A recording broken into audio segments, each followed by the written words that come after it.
What's up, guys? I hope everybody is ready for today's show. Let's get into it. Get the fuck up!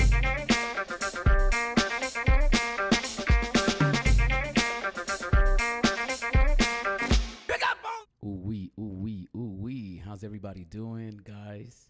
Before we get the show started, we're gonna take a deep breath, everybody together on the count of three. So if you guys are watching this right now at home, make sure that you brace yourself and prepare yourself to take a deep breath with us on the count of three. Are you guys ready? Ooh, I know you're fucking ready. Here we go. 1, 2, 3.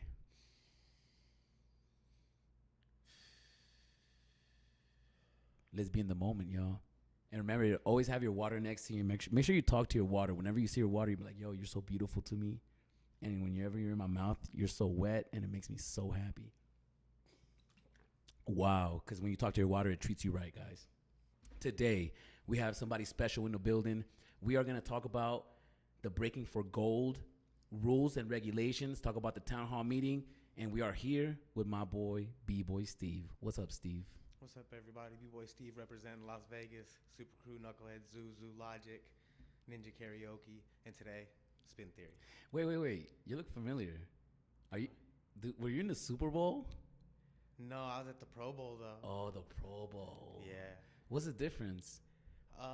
In the Super Bowl, so at the Pro Bowl, I don't think they pick people who are actually in the Super Bowl. They're picking, like, the MVPs of the season. Oh, okay. Because they don't want no one from the Super Bowl to get hurt. Okay. So the Pro Bowls are like everybody else that are like ripped it, but their team didn't make it.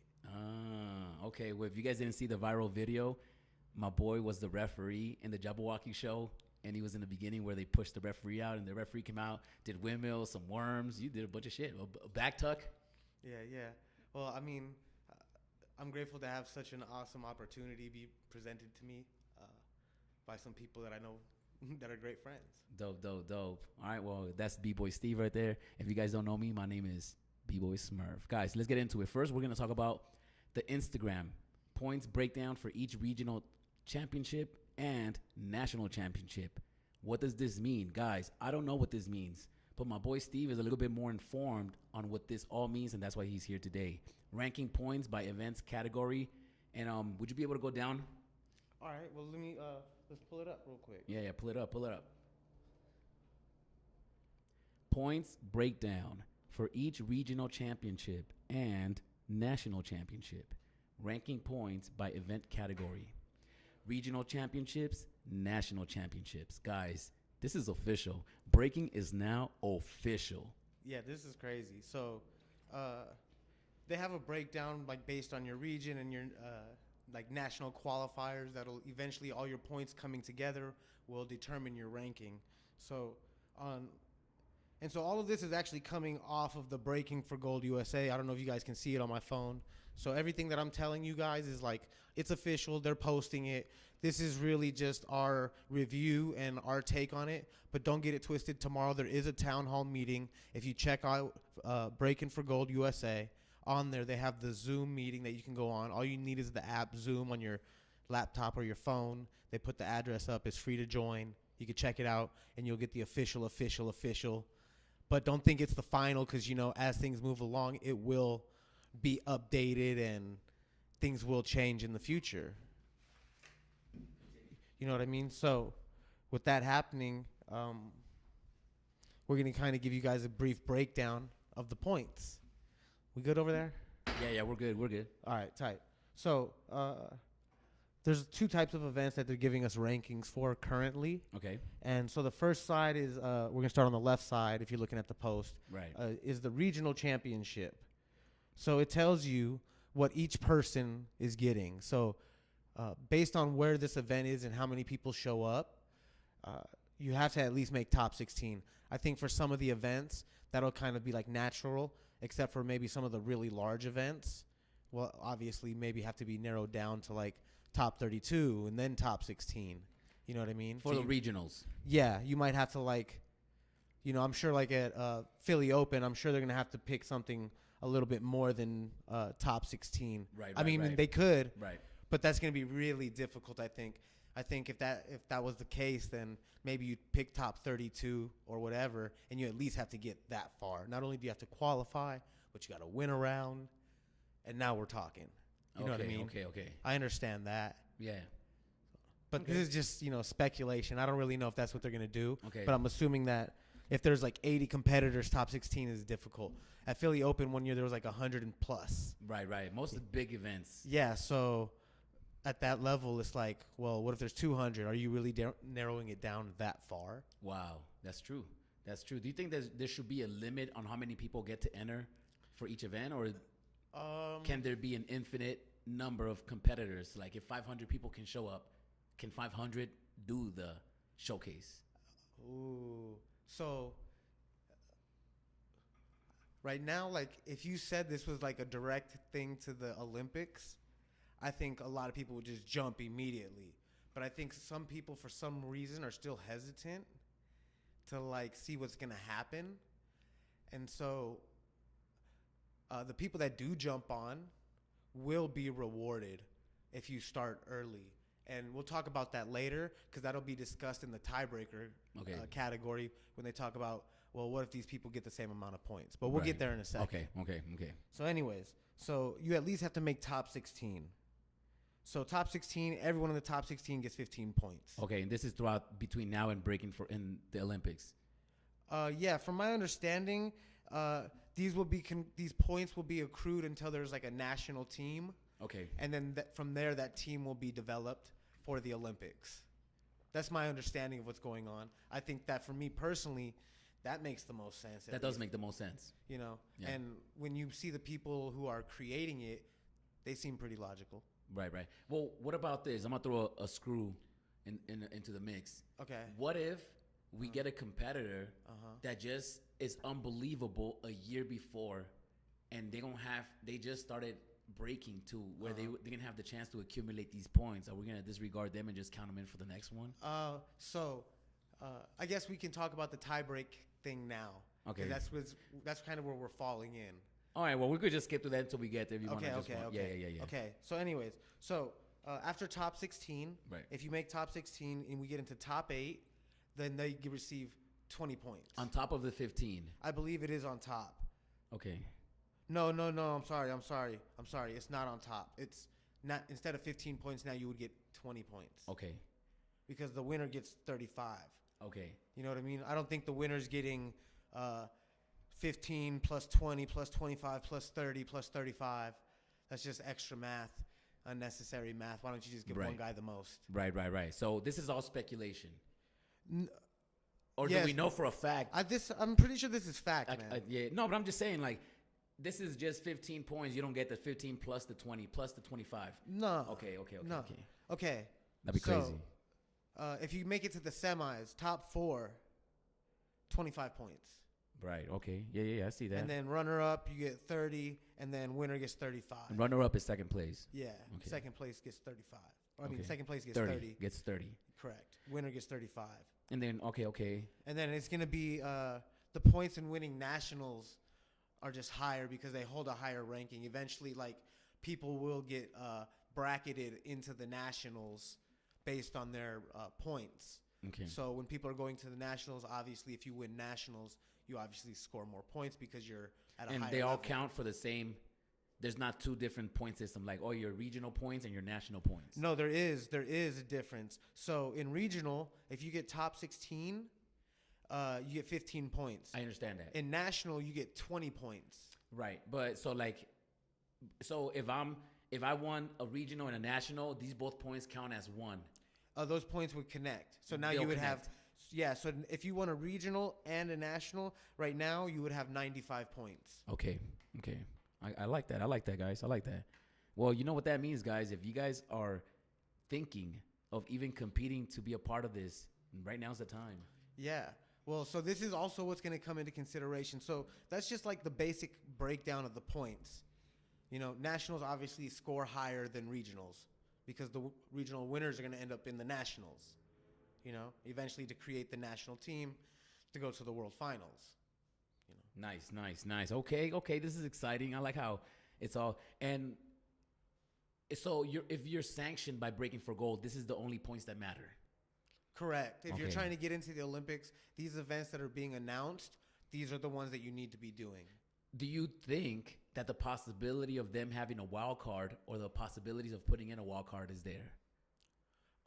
Without knowing how, if they want to choose a wild card, because they're giving themselves in the rules, they discuss about how based on some people's activity, like let's say I don't win any of the battles, right? But I'm consistently a runner-up versus a guy that won 2 of them. So we might have the same points, right? But because I was more active and I participated in more events, if we had a tie in points, I would win. I would get that position because I put in more work. Okay. So the amount of competitions that you enter also could take a Correct. part. If I enter every event and Smurf, you enter 2 events and we collectively have the same amount of points, I would have the advantage because I was more active. Okay. I put in basically I just put in more work. Yeah. All right. I get that. If anybody out there, shout out to everybody in the chats. If anybody has any questions, please drop them in the chats. For sure. We will get to them. And okay, so let's continue to the next slide because I feel like there's 2 slides, or is that just it? That was just the points. Yeah, that was just the points. Okay, so as far as the point system, I think I'm collected. I think I understand that. Okay. This middle post is a video that they posted. What's the video? I'm trying to unmute it, but I can't. Oh, it's okay. Guys, we're going to skip through this one and go to the latest post. The Breaking Community Town Hall Meeting. Oh, yeah. BFG USA memberships, regional championships, ranking points, national championships, breaking national team USA, WDSF, World Dance. Is that the world? It's the World Dance Sport Federation. The World Dance Sport Federation World Championships. Pathway towards 2024 Olympics. That's tomorrow through Zoom, Wednesday, 2/16, February 16th at 7:30 p.m. Eastern Standard Time. So that's 4 o'clock West Coast. For us, it's going to be like 4:30 West Coast time. Yeah. And this is free. So everything that we talk about here tonight, again, guys, this is just like a preview review. So when you guys run into this information tomorrow, for all the people that do tune in, it's not so foreign to you. And this is a chance to like possibly ask a question that you might not get to ask tomorrow. And at least maybe we could cover a little bit of information for you and help this make it a little bit easier for everyone. That's right. Something that I really wanted to take a closer look was at the rules and regulations. Okay. Do you think we should jump into that, or are we okay? Is there something we still need to cover on this topic? I think while we're still on the breaking for gold, I think we should just talk about a quick lineup of the cities that are coming up. Okay, cool. That way people kind of, I know people are expecting to want to do a lot of these if they're taking it serious, but at the same rate, none of them are very close to each other, at least, like back to back to back. Right, they're spread out. Yeah, they're kind of spread out. I mean, the East Coast ones, maybe, because you could drive down the East Coast and you could chase the tour. But, that is also a lot of traveling. So March 19th. March 19th is the first one officially here in Las Vegas. It's actually going to be the Vegas Open being put together by Respected Forever, Little Rock, and Ronnie at District Arts. So they're going to be putting that together. I'll be judging with myself, G Wiz, and Ronnie will be judging. Nice. And that's the beginning. That's the very first one. So if it's anything like the last event that happened at District Arts, this is going to be packed. Not only is it going to be packed, but it counts towards your final goal. So I'm expecting to see a lot of people. Yeah. District, I'm not going to lie, that venue is kind of small, though. It's very small. It gets packed real fast. It gets packed and very uncomfortable. So hopefully they get another venue. Do you think if they're doing that District for sure? I think so. They are doing it at District for sure. But when I spoke to them, they told me that they're going to have it a lot more organized. As seeing as this is going to be a lot of competitors, what they are going to do this time is that the child's bracket is going to be like, these are not the exact time. I'm just going to give you examples, but of the way it's being broken down. Like 12 to 2 is going to be the kids bracket, or 12 to 2:30, whatever that is. Then the children are done. then the teenagers, done. That's a lot of battles. And then the adults, and then we call it a wrap. Okay. But that way, it is a lot of battles, but no, I mean for the space. Yeah, but none of the patrons or none of the competitors, people that are there, have to wait long if it's not their bracket. You know when to show up if you're battling at what time. Right. So you're not here for 6 hours watching the kids and the teenagers, and now it's your turn when you're the adult. You could have just came 5 hours, from the beginning, and you've only been here for 30, 40 minutes, enough time to warm up in the cipher or whatever. Yeah. Go.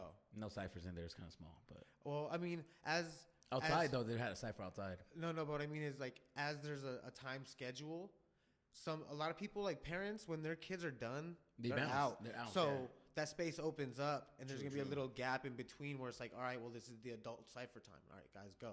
Yeah. You guys have the. Well, I'm excited for that. It's gonna be tight. It's gonna be tight.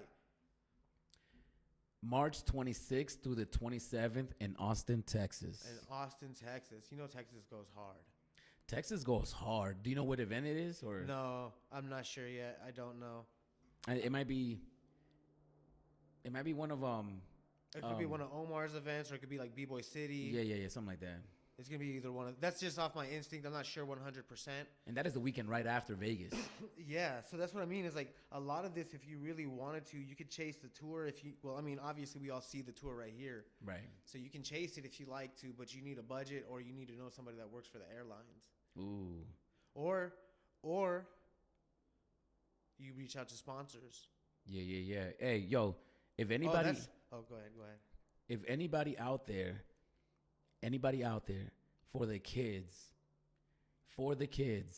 if you're under 12, if anybody wants to be involved and wants to chase the tour, send me your video clips, send me your breaking clips, and we might start maybe like a GoFundMe for somebody with the Spin Theory, and then we'll try to get you tickets to get to some of these events. So if you guys are interested, please let me know through the DM on B-Boy Smurf's Instagram, or the Spin Theory's Instagram, and we'll try to figure something out. Even for the adults, fuck it. If you out here trying to really do it, let us know, and we'll try to get you out there, man, for real. But yeah, Steve. Right. Sorry to cut you off. No problem. So let's get back into the next cities. Hold up, I had it here. Yo, what's good to Vince, Lee, Roy, Montalvo? What's up, Montalvo? That's whatchamacallit his last name too. All right, so March 19th, Las Vegas. March 26th to the 27th, Austin, Texas. April 9th, Minneapolis. Ooh. That's pretty good. That's good. I wonder if it's still going to be, it's probably not going to be cold in April. No, it's not. Not that cold, I feel like at it's least. going to be beautiful in April. Yeah, it's going to be nice. Okay, Spring. and then April, the next weekend following, New York. That's doable. Yeah. I mean, if you're already in Minneapolis to New York is not bad. But Las Vegas to Minneapolis, Las Vegas to New York, I mean, obviously you can fly, but, how many of these can you chase? Yeah, that's true. Las Vegas to Austin is not bad. From Austin to Minneapolis doesn't seem too bad. Yeah. No, that doesn't seem too bad either. But that means, financially you're in that town for a week. That's what you're imagining right now. But yeah. B-boys aren't like B-boys back in the days that were sleeping in people's couches and for just like a week. Yeah. Nomads. Okay. April 16th, New York. That's gonna be fresh. That's gonna be dope. That's gonna be dope. Yeah, I mean, I wouldn't want to go to that. I wouldn't want to go to that. You should see if anyone's interested in getting the Spin Theory out to New York, because New York's gonna be fresh. Yo, guys, if anybody wants to bring out the Spin Theory, if anybody wants to donate to the Cash App, yo, shout outs to Zeku and the Breaking MIA guys. They donated money for us to get a GoPro 9. So shout outs to them, and shout outs to Manny, Starving Artist. He also donated, and each donated more than $100. So shout outs to them, y'all. Yeah. We were able to get some GoPro 9, so the interviews are on point. Fleet Rock's interviews coming out soon. I know people's been DMing me. All right. Then after New York, we got Orlando. Ooh. Orlando, Florida.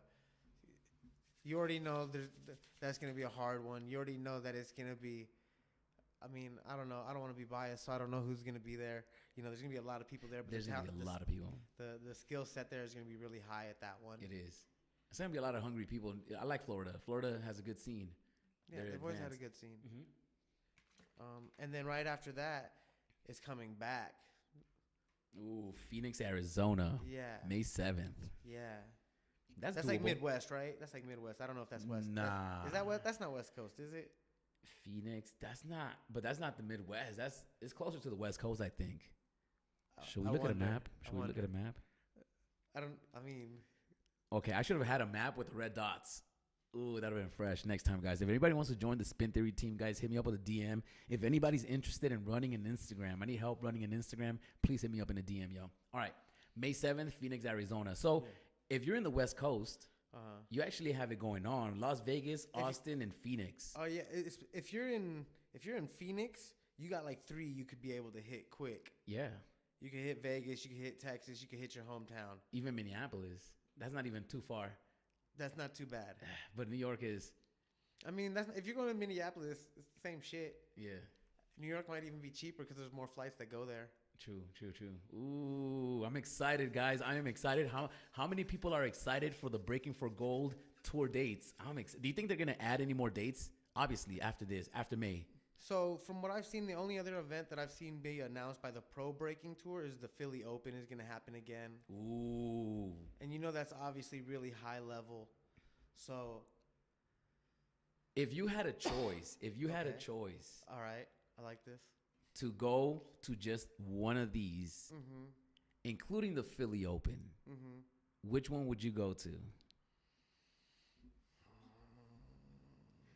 Everybody in the chats, if you guys are watching this, please like the video.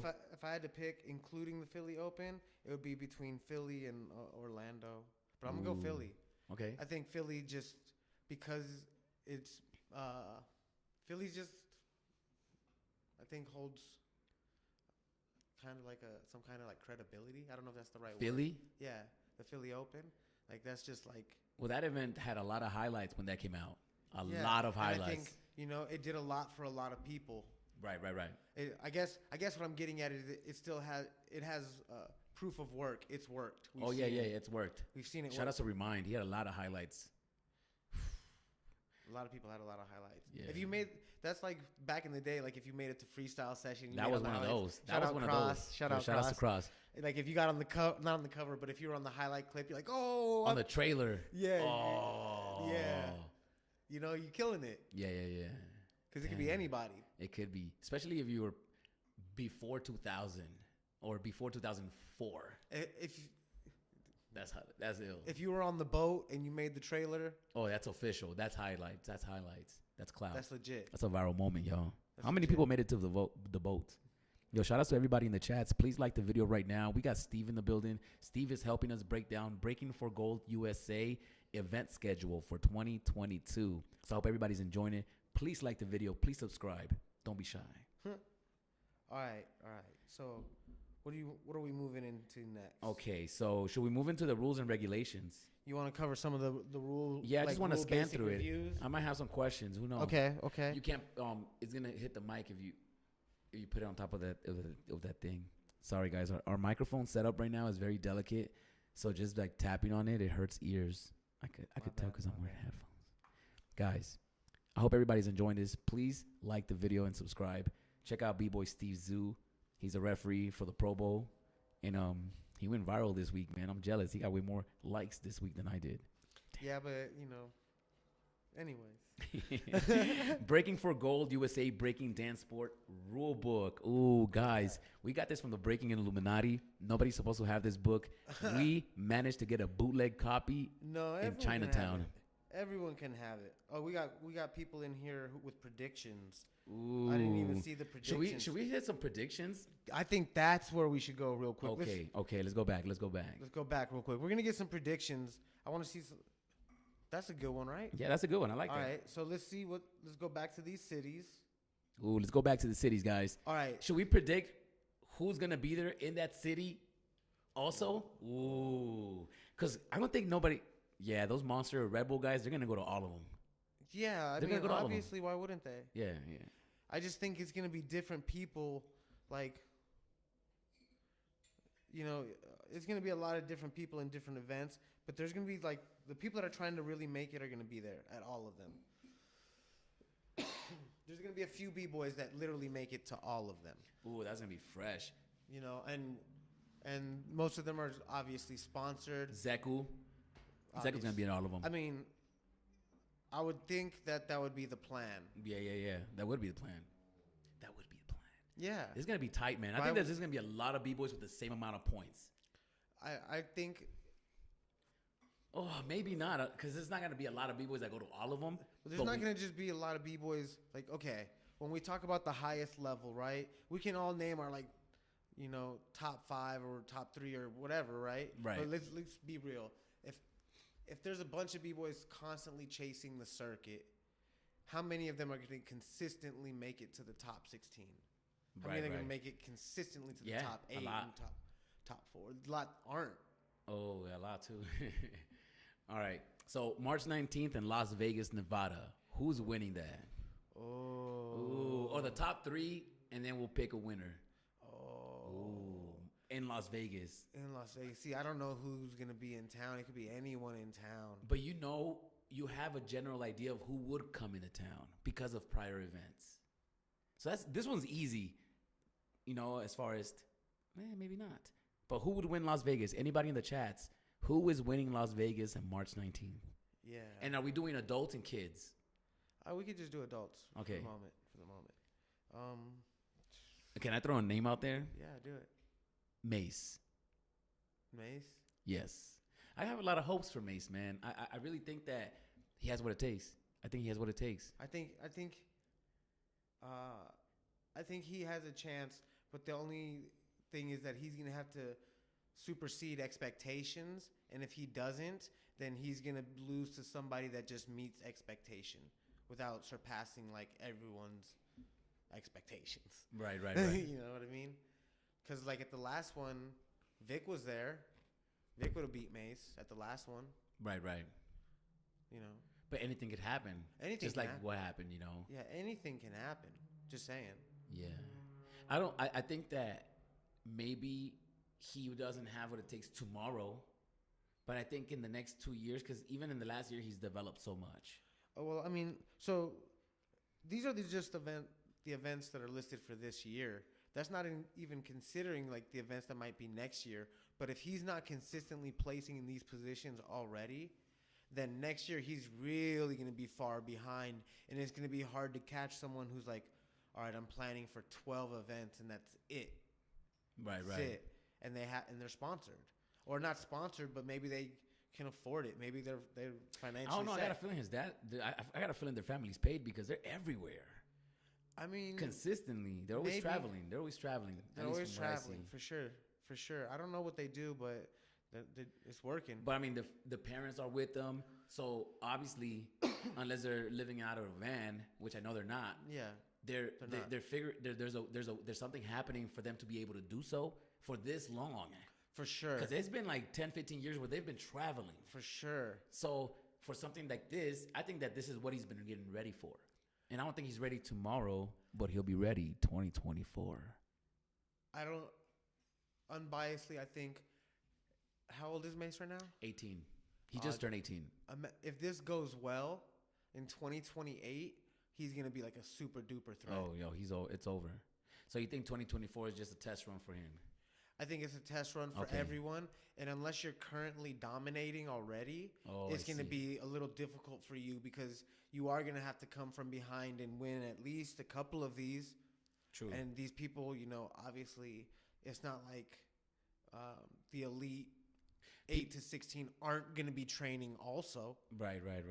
They're going to be training as well. Right.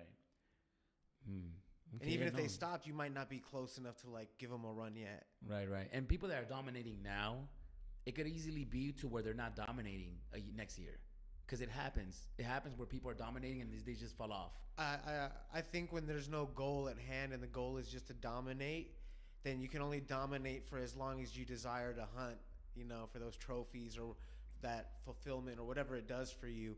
But at some point, the crown must be passed on, and times change, and you can only go for so long until someone else takes over, and that's just the cycle of things. But for just to know that you only have to do it for 2 years is a very okay. Some people if some of these b-boys won the gold medal, I bet you some of them might retire. Some of them will just use this to leverage the hell out of it. And I promote that. Everyone does that. Whoever wins it, leverage the hell out of it. Get what you can. But if it was an older guy that was like 35, 36, 37, whatever, who won it, I don't know. I mean, that seems like a good time to maybe retire. I mean, you're the world champ, but, in breaking, there's world championship every other weekend. Yeah. I mean, none of them are official. Yeah, None of them that's what are I'm saying. official like this, obviously. And I don't want to say it like that. But, the human mind is easily distracted and moves on to the next subject, fairly quickly. Yeah. There is a lot of stimulation out there in the world that can pull your attention away to something else. But on the grand scheme of things, to say that you're an Olympic champion for breaking, it's like, not only are you like in the elite, you are the elite. You are almost becoming like the standard. Yeah. And that's going to be crazy. The first winner. What's the standard now? Like, how good do you have to be? How good is this guy really? I mean, unless you play the points, and unless we'll get to that through the rules, because I don't even know what the rules are.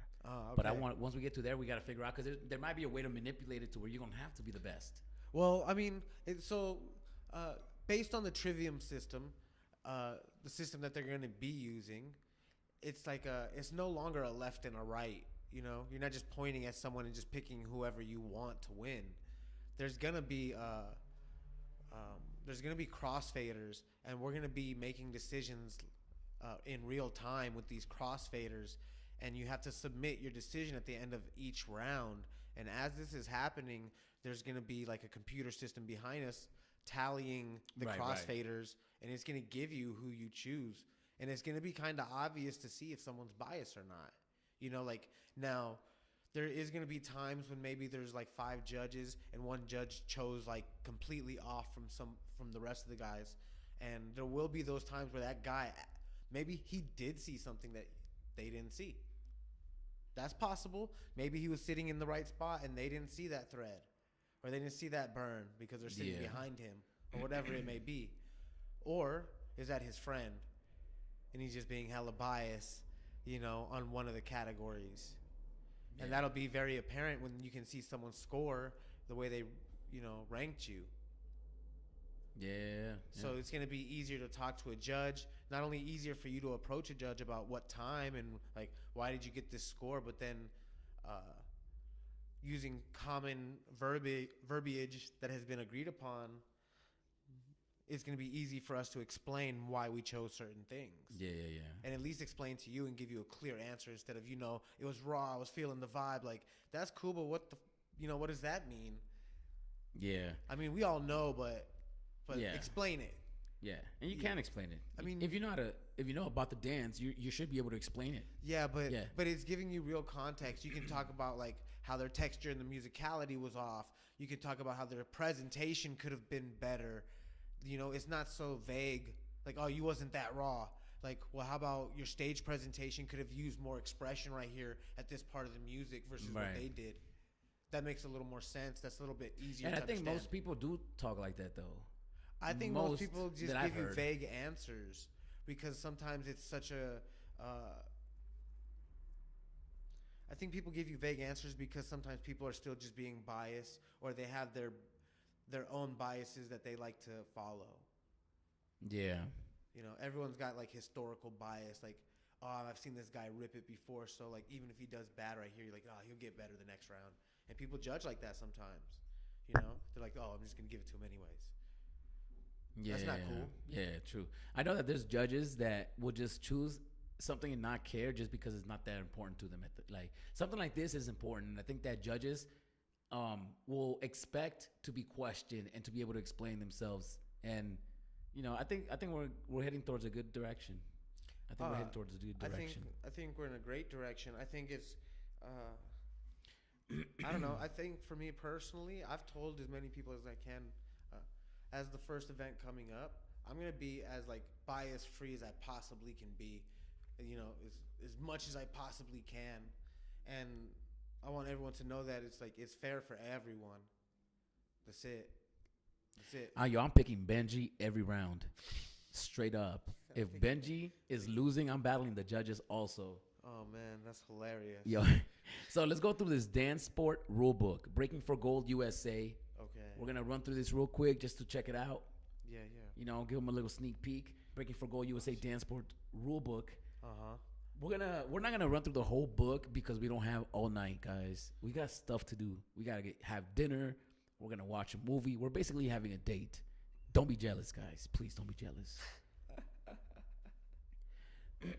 Okay, forward. We're gonna skip through all this because I did scan through it already. Okay. The terms. We're gonna skip the terms. Breaking for Gold USA Breaking Dance Sport Rulebook. Battle describes the competitive face-off between two breaking athletes or between two competitive teams of breaking athletes during a competition. I like how they're using breaking athletes. Being very inclusive. Set describes, we know what sets, rounds, officials. Do you guys, let me know in the chats. If you guys want us to walk through all of this, press 1 and we'll walk through it. If you guys want us to skip through most of this stuff and we're going to get to the juicy parts, press 2. And while you guys are doing that, please like the video and please subscribe. And don't be shy, man. Just hit that subscription button. Let's get some followers up. Guys, no, everybody's going to think we suck because we have no followers. We need you guys to follow the channel. Subscribe, like the video. It's free. And it is what it is. It is what it is. All right. All right. There's no votes. You guys are very, very helpful. We're going to skip through this shit. All right. Credentials. You said, can you guys speak to the judges' credentials? Oh, 2, we're skipping through this shit. Good. I like that. Challenge event is a competition that is generally local. Okay, we should probably go through this. Hold on. I want to answer that one guy's question real quick All right. about the judges' credentials. So, this guy said 1.5. A little bit of both. For the judges, so far in America, the only people that I know that have been certified to judge so far are Cujo, Cracker Zacks, and myself. Ooh, Cujo, Cracker Jacks? Cracker Zacks. Cracker Zacks. Correct. Who is that? Man. Look him up on IG. Right. Should we look him up right now, guys? Should we all look him up together? All right, go ahead. Keep going. I'm going to look him we're up. going to keep going. Anyways, shout out Cracker Zacks. Good guy. Cujo, Cracker Zacks, and myself. So we need more judges. So this is a shout out to anyone that's watching that thinks they know something about breaking and you want your opinion to matter. You think your opinion should matter. Then you should be signing up for this. And it shouldn't be a selfish thing because this is not like a glory job. You know, you can name all the people that maybe won the Olympics. Name the fastest runner, Usain Bolt. All right, now name the guy that judged that race. Good luck. You know what I mean? Like, Yeah. It's not glorified. It's really just like, in reality, I feel like it's a way to... Well, I don't think it's glorified. I think that we just expect the judges to be B-boys. I think that's what people's concerns are. It's like, oh, is he a B-boy? Does he know what he's talking about? It's I totally get it. Yeah. But I mean, everyone that's there is breaking. Like, I mean, so far there's only 3 judges and we all break. So good. Until there's somebody like Chris Brown. Chris Brown, I don't know, but he's got to take the test too. Right, and you could pass the test. I mean, good. anybody can, right? If they get the... Yeah, if I'll tell you this. For the test that when I took it, right, I think there was like 52 questions on the whole test. And it's just multiple choice, and you answer the questions, and that's it. It wasn't difficult, but there were some people that didn't pass. You know, again, there's only 3 judges. So think about that. Do you get a second chance if you don't pass it? Yeah. Is there like a time period where you got to wait? Yeah, you got to wait so I know they did like a second one just recently, like last week, I think. They did the second one. And then the third one, I think, from my understanding, I heard through the grapevine, could possibly be in April. Nice. Because they're still going to need more judges because they're talking about... I saw this on... There's a lot of competitions. Yeah. Well, I saw it on Renegade's post that he was talking about that every country that's going to be a part of this needs at least 5 judges. If you're going to be official, right? You need at least 5. I mean, technically, maybe only 3. 3, but 5 would be better. You get rid of the tiebreakers. I think 5 just because not everyone is, currently judging breaking isn't something that's, financially stable. Like, oh, yeah, I'm a professional breaking judge and, I make $50,000 a year and that's what I do. So when they tell me to go judge wherever, I'm going. No. You know what I mean? It doesn't work that way. So it's going to be once this becomes like the hype either builds or like settles and plateaus or whatever, there's gonna have to become a budget for these events to maintain, and there has to be some sort of income cycling this money to make it valuable. Yeah, because if you're gonna judge, and if you got specific judges, do you have to pay for the test? Yeah, I had to pay for the test. Okay, so I had to pay for the test. I had to pay for the membership. I had to pay for the license. and they obviously pay you when you judge. I mean, yeah, judges should be compensated. It is work. Yeah. But judges should also treat it like work. Like, not like, like you're a machine, but show up professionally. Okay, guys, real quick, everybody in the chats, what are your judges' pet peeves? What are your judges' pet peeves? What do you guys hate when a judge does something during a battle? Please let me know in the chats down below, because I got a lot, and we could probably do top 3 for us.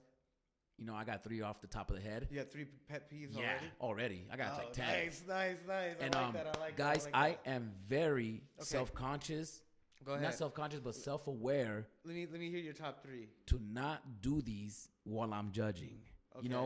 I don't know. Nobody ever hires me to judge. If I did, Victor wins all the time. I'm just kidding. I voted against him once already. But if I don't do these things, so I'm gonna give you guys my top 3. Okay. My top 3 pet peeve is when another judge starts talking to me. I agree. I don't like that. If I'm judging next to you, don't like lean over and start talking to me and start telling me shit in the middle of a battle, because one, it doesn't look right. I don't want to look like I'm politicking with you. I don't want to have interactions with nobody until like do this and do that. That's one. 2, when you have your kids there and you're like more concerned with your kids than the battle, And number 3 is probably everybody's looking at your phone. Everybody's gonna say that probably, looking at your phone, or judges that don't take notes. I said 4. I'm gonna shut the fuck up, guys. But or I should have been on my camera. I've been on you the whole time. Okay. If that's what I care. Those are my top 4. Steve, what are your top 3 pet peeves? Obviously number 1 is the phone. Just stay off the phone. Like, I know you want to like record it for your IG, and then you're gonna put like judging duties and all this, but like you're literally not doing your judging duties when you're doing that. You're like literally doing the exact opposite. You are not the normal spectator currently. Okay. Yeah, that's like, true. You're staring at your phone. Now you're watching the past while the present is happening. And you're trying to think of a tag, hashtag, whatever you want to put. You know what I mean? Come on. Secondly, talking.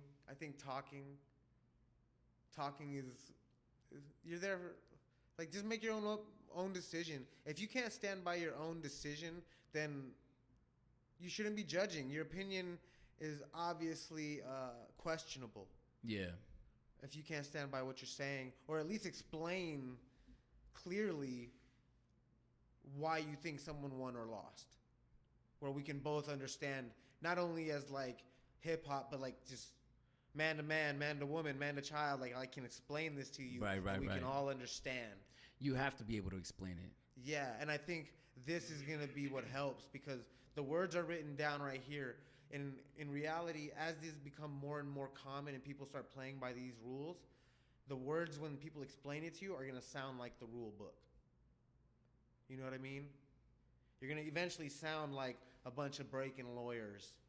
Well, in subarticle 13.4, it says blah, blah, blah, blah, blah, Your blah, CC blah. has to be formed. Yeah, exactly. And they didn't fill fill out this paperwork right here that says here that should be signed by his doctor right there. Where's that form? Like, oh, my God. Yeah, it's going to be crazy. And these break-in athletes are going to need this. They're going to need not only for them to be ready to break, but they're going to need someone on their team that's prepared to fill out paperwork for them and get these signatures and all this stuff organized. It's going to be too crazy. It's going to be wild. It's like working for Carnival Cruise Lines. I did that, and just paperwork all day just to break. So that's 2 pet peeves, right? What's your 3rd? Taking a long time to judge. So what? Like 1, 2, 3. Everybody does a decision, and you're sitting there like, or you look over and judge after somebody judges. Dang. Yeah. I rarely see that, though. I see it a few times. I'll be honest with you. Since I started judging like years ago, like in reality, when I watch the battle, as soon as the battle's over and they're going 3, 2, I look away. I look like I look off into the distance and I look at the back wall and I just pick whatever I choose. Yeah, that's what that. And I can't even see what the person next to me really picked. Yeah. Unless That's the their way you hand should is do it. like in my face, then obviously. But besides that, I don't even really look at them. I just pick something. And I try to not give ties. Ooh. Yeah, I try not to do ties either. Like I'm not saying that there's isn't a possibility of scoring the same score, but to do the same thing to score the exact same score is like that's very like debatable. Like, and I think that's why the judging system that they're gonna use as these events develop will be it'll be able to break the ties with those crossfaders. If that's what they finally implement, I'll be able to be like make my decisions, and it's not gonna be let's look at each other or anything. It's like nah, it's actually behind you on the screen, and it just posts boom, boom, Yeah. boom. All And then right. in a week, everyone gets the results, or in a day, or whenever it is. Yeah, that'll be dope. They should be seeing it live, actually. As you're doing your results, they should be right behind you.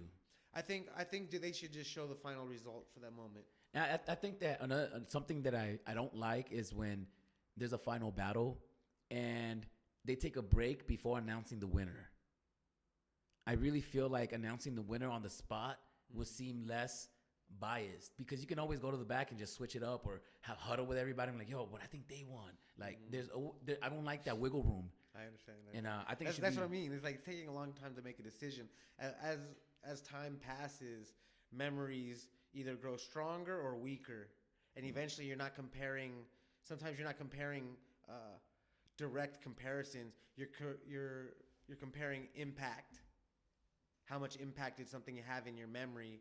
And sometimes something will have a lot of impact, something has a little, but it doesn't mean that the one with little impact wasn't, high level and relevant, musical, and, all kinds of things. It just means maybe to you it wasn't so impactful. Right. And that's fine.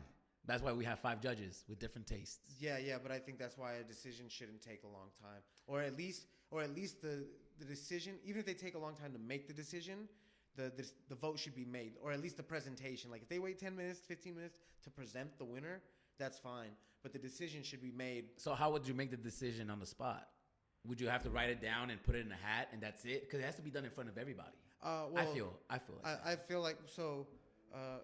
In the finals again, if they're gonna use the crossfader system, all they would do is they would slide, and when they had the final winner, they just wouldn't show that. So when you say the crossfader, they're actually going to have a device where Correct. you get to click. So we've practiced with this, like a beta version of it, and it was on our phone. And on the device, there's faders, and each fader represents something, and you move it to the left or to the right.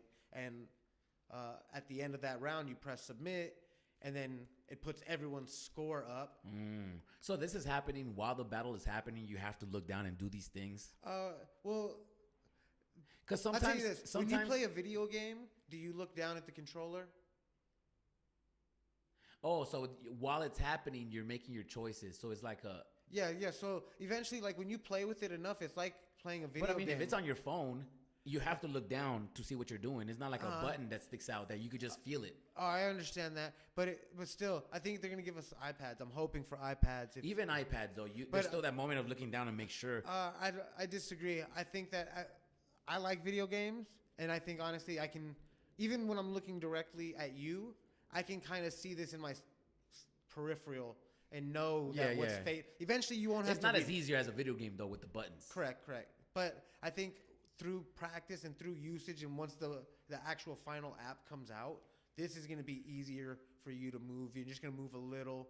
Because let's be real, it's not going to be like on these high levels where we're using equipment and all this. It's not like this guy is smashing this guy by 85%. Like, nah. Most of these battles on the highest level are going to be determined by 1%, 3%, 6%. Very low percentages because it's going to be so high level. Yeah, and that's really, I think, how the finals of like the World Championships are going to be. I don't think it's really going to be like a blowout. Yeah. I don't think so either. I mean, everyone likes to see a good knockout, but I don't think that's what's going to happen. In some of the regionals, it will. In the nationals, it'll probably happen for sure. There'll probably be some knockouts. Yeah, true. Or somebody crashes, makes it easier for you to vote against them. Oh, yeah. Guys, I want to thank everybody for joining us. Please like the video and subscribe. We would like to thank Steve for being on, helping us out, breaking this down. And whoa, so the top 3 pet peeves, we went through those. We're gonna go through the chats, and then we're gonna start going into the Breaking Dance Sport rule book. Okay. Oh, somebody did. Oh, go ahead. You read it. Go ahead. So Rich Nice can judge. He's certified. I don't know. Oh, I had this guy's footage, Cracker Zach. Sorry, let me just play it for everybody, guys. All right, so B-Boy Cracker Zach is right here. If you guys don't know who he is, I don't know who he is. This is my first time watching him.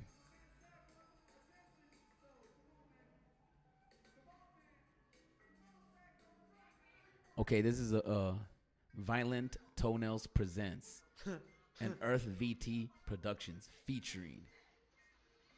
Oh, there you go, Cracker Zach. I might know Cracker Zach. If he's been around, I know him. Years ago. Okay, well, if you guys don't know, there he is. Boom. Oh, shoot. Oh, shit. Okay. Okay, oh, I see what he's doing. Oh, okay, I see exactly where he's at. Okay, okay. Whoa, he just kicked himself and he fucking didn't. He survived it, guys. Okay, I like this guy. All right. He said, and he survived it. All right. So, people in the chats, I hate stoned face judging. Like, you just in there and it's hard to stay awake though sometimes when you're judging 100 battles. Oh yeah, but you know what though? I'm not saying that a judge shouldn't be entertained by what's happening, but at the same rate, a judge shouldn't be overreacting. You know. I mean, obviously, True. like I obviously, that. like everyone has their own level of natural reaction, but some people will jump up out of their seats and like start moving around, like. Yeah, that's too much. That's too much. There's been a few times though where I've judged and I just stood up and I was like, oh my goodness. There's been a few battles where people done some incredible shit. I've been really fortunate enough to judge in front of dope dancers, and man, but it doesn't really happen for the most part. I'm just chilling. And I try not to overreact, but I also not try to hold nothing back. If something's dope, I usually smile. That's my approval. That's, oh, okay, you did something fresh. I usually smile because I really can't just get up and throw my hands up in the air, you know? But, yeah. Somebody said, what did they say? They don't, it's not a pet peeve for judges, but I don't understand B-boys losing them wanting to shake the judge's hand. So, say it again? So, your boy Dose said, this is not a pet peeve for judges, but I don't understand B-boys losing then wanting to shake the judge's hand. COVID, yo, you can't be shaking my hand during COVID, man. I disagree with that. This is just like, I mean, I'll tell you this. You signed up to get judged at this event, and not only that, but if we're really taking it into that context, just having good sportsmanship is going to carry you much further than... Yeah. I mean... Now, if you feel like you've totally been robbed, here's the catch. Instead of just being, upset about it, because I understand it is personal, it is art, you are displaying yourself, you're putting yourself out there. I totally understand. But maybe after the battles. No, just how about you talk to the guy? If you really feel like talk to the guy? Yeah, like if you no, what I'm saying is like if you think the judge robbed you, then talk to him. Oh yeah, of course, but not right there. Not in the middle of like as soon as he voted against you. You gotta let the battles keep going. There's no time for you to walk up to somebody and be like, "Hey, man, like, nah." No, chill. no. He's saying that he doesn't think that B-boys should be shaking the judge's hand if they lose. Well, that comes along with also like what anything between you and the judges, I think should be wait. You should wait. I mean, I'm just throwing it out there. I don't really feel like this. No, hold on. I do agree that while the battling is happening and the judging is happening at the same time, right? Now, this is just me personally, that there shouldn't really be interaction between the judging and the competitors. Right. Even I feel like... Because then there could be biasness in that. And this is just me trying to be fair. Like, I know if I go there and for example, I'm just going to use my friends, but it doesn't mean that this is what's going to happen. Right. Like, for example, if Ben Stacks is at a battle... Oh, you're biased. You're biased. I knew if I said anybody... I would be biased. It didn't. I'm not biased, but I know if I said anyone, that's what was going to happen. So, anyways, if he comes talk to somebody, say what's up before the battle, that could be considered like, well, what'd he tell him? Unless you're a figure in the community, because when I walk into an event, there's no way I cannot not talk to anybody. I think I think it's gonna depend on the level. Eventually, there's gonna be separation. Separation. You talking about separation between the competitors and the judges? Yeah, like So for that's example- not an event, a jam no more. No, so in like like at these events, it's gonna be normal. It's gonna be like the normal event because they're just trying to build up point systems and rankings. And I think that this is just my perspective, is that I think they're doing it in this fashion because it's the easiest, fastest way to make this happen. Right. We're not gonna do something and implement this elaborate plan that requires this budget that doesn't currently exist. It's gonna be the breakdown, like, okay, well, these are how events run currently. So let's get some points and some rankings going together. So as more people jump on, it becomes more and more official. Well, who's the best? Well, according to this, number one is so-and-so or whatever it is. You know what I mean? And so that has to exist first before we can start putting more money in. They have to get numbers. You know, like, I wouldn't buy into a business with no research. I mean, they're already in, so they need to get as much research and idea of what to expect as fast as possible. And this is going to be the most organic, uplifting way. Damn, you heard that, guys. Any more pet peeves? Taking notes causes sometimes they can miss details. I agree with that. Taking notes can cause somebody to miss details. This is not a pet peeve. When Clejo was judging the Flea Rock battle, he jumped out of his seat. Clejo is a funny guy. I can dig a smile. Y'all disagreeing too much. Yo, that's what my job is. My job is here to disagree with everybody. I play the devil's advocate. I might agree with him, but I'm just gonna disagree. It's just me. When I lose, I just take the opponent's hand and leave. Oh yeah, well the opponent is different. Yeah. No, go shake that dude's hand and then get off the dance floor and move on. Next, get smashed. And if you wanna meet the judge, I would love if I would ever judge again. And if you guys wanna shake my hand, do it after the event. I would love to sit and talk to you, find out where you're from, your name, really get to communicate with you. You know, after the battle, when you're coming up to shake hands, it's almost like, man, there's nothing bad about that. You know, I actually don't have. Yo, and I'm gonna tell everyone, when we go to this battle, the first one at District Arts, when we do the Vegas Open, guys, I'll say what's up to everyone, whatever, it's cool. But as soon as the battle starts, like, let me do my thing. You know, like when you're in the corner warming up and you're not talking to no one and you doing your thing, do your thing. When you see me sitting in the judge's seat watching everybody, let me do my thing. Yeah. You heard that, guys. Don't talk to Steve while he's judging. Yeah, I mean, if you want the best judging possible, then let me do my job. Leave him alone. That's it. You get the best results, I promise you. Guys, if you guys want the best results, don't talk to Steve when you're in the cipher. If you want it to be unbiased, because you might get on his nerves and he's gonna vote against you because of that. I won't vote against you if you get on my nerves. I'm just doing a direct comparison of what's happening in front of me.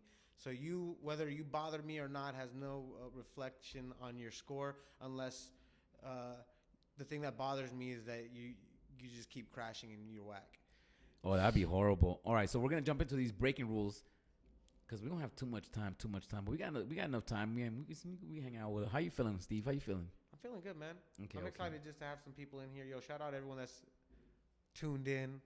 And I hope you guys are also ready for the town hall tomorrow. Vince, this guy said, a judge that eats during the battles. Oh, bro, that's disrespectful.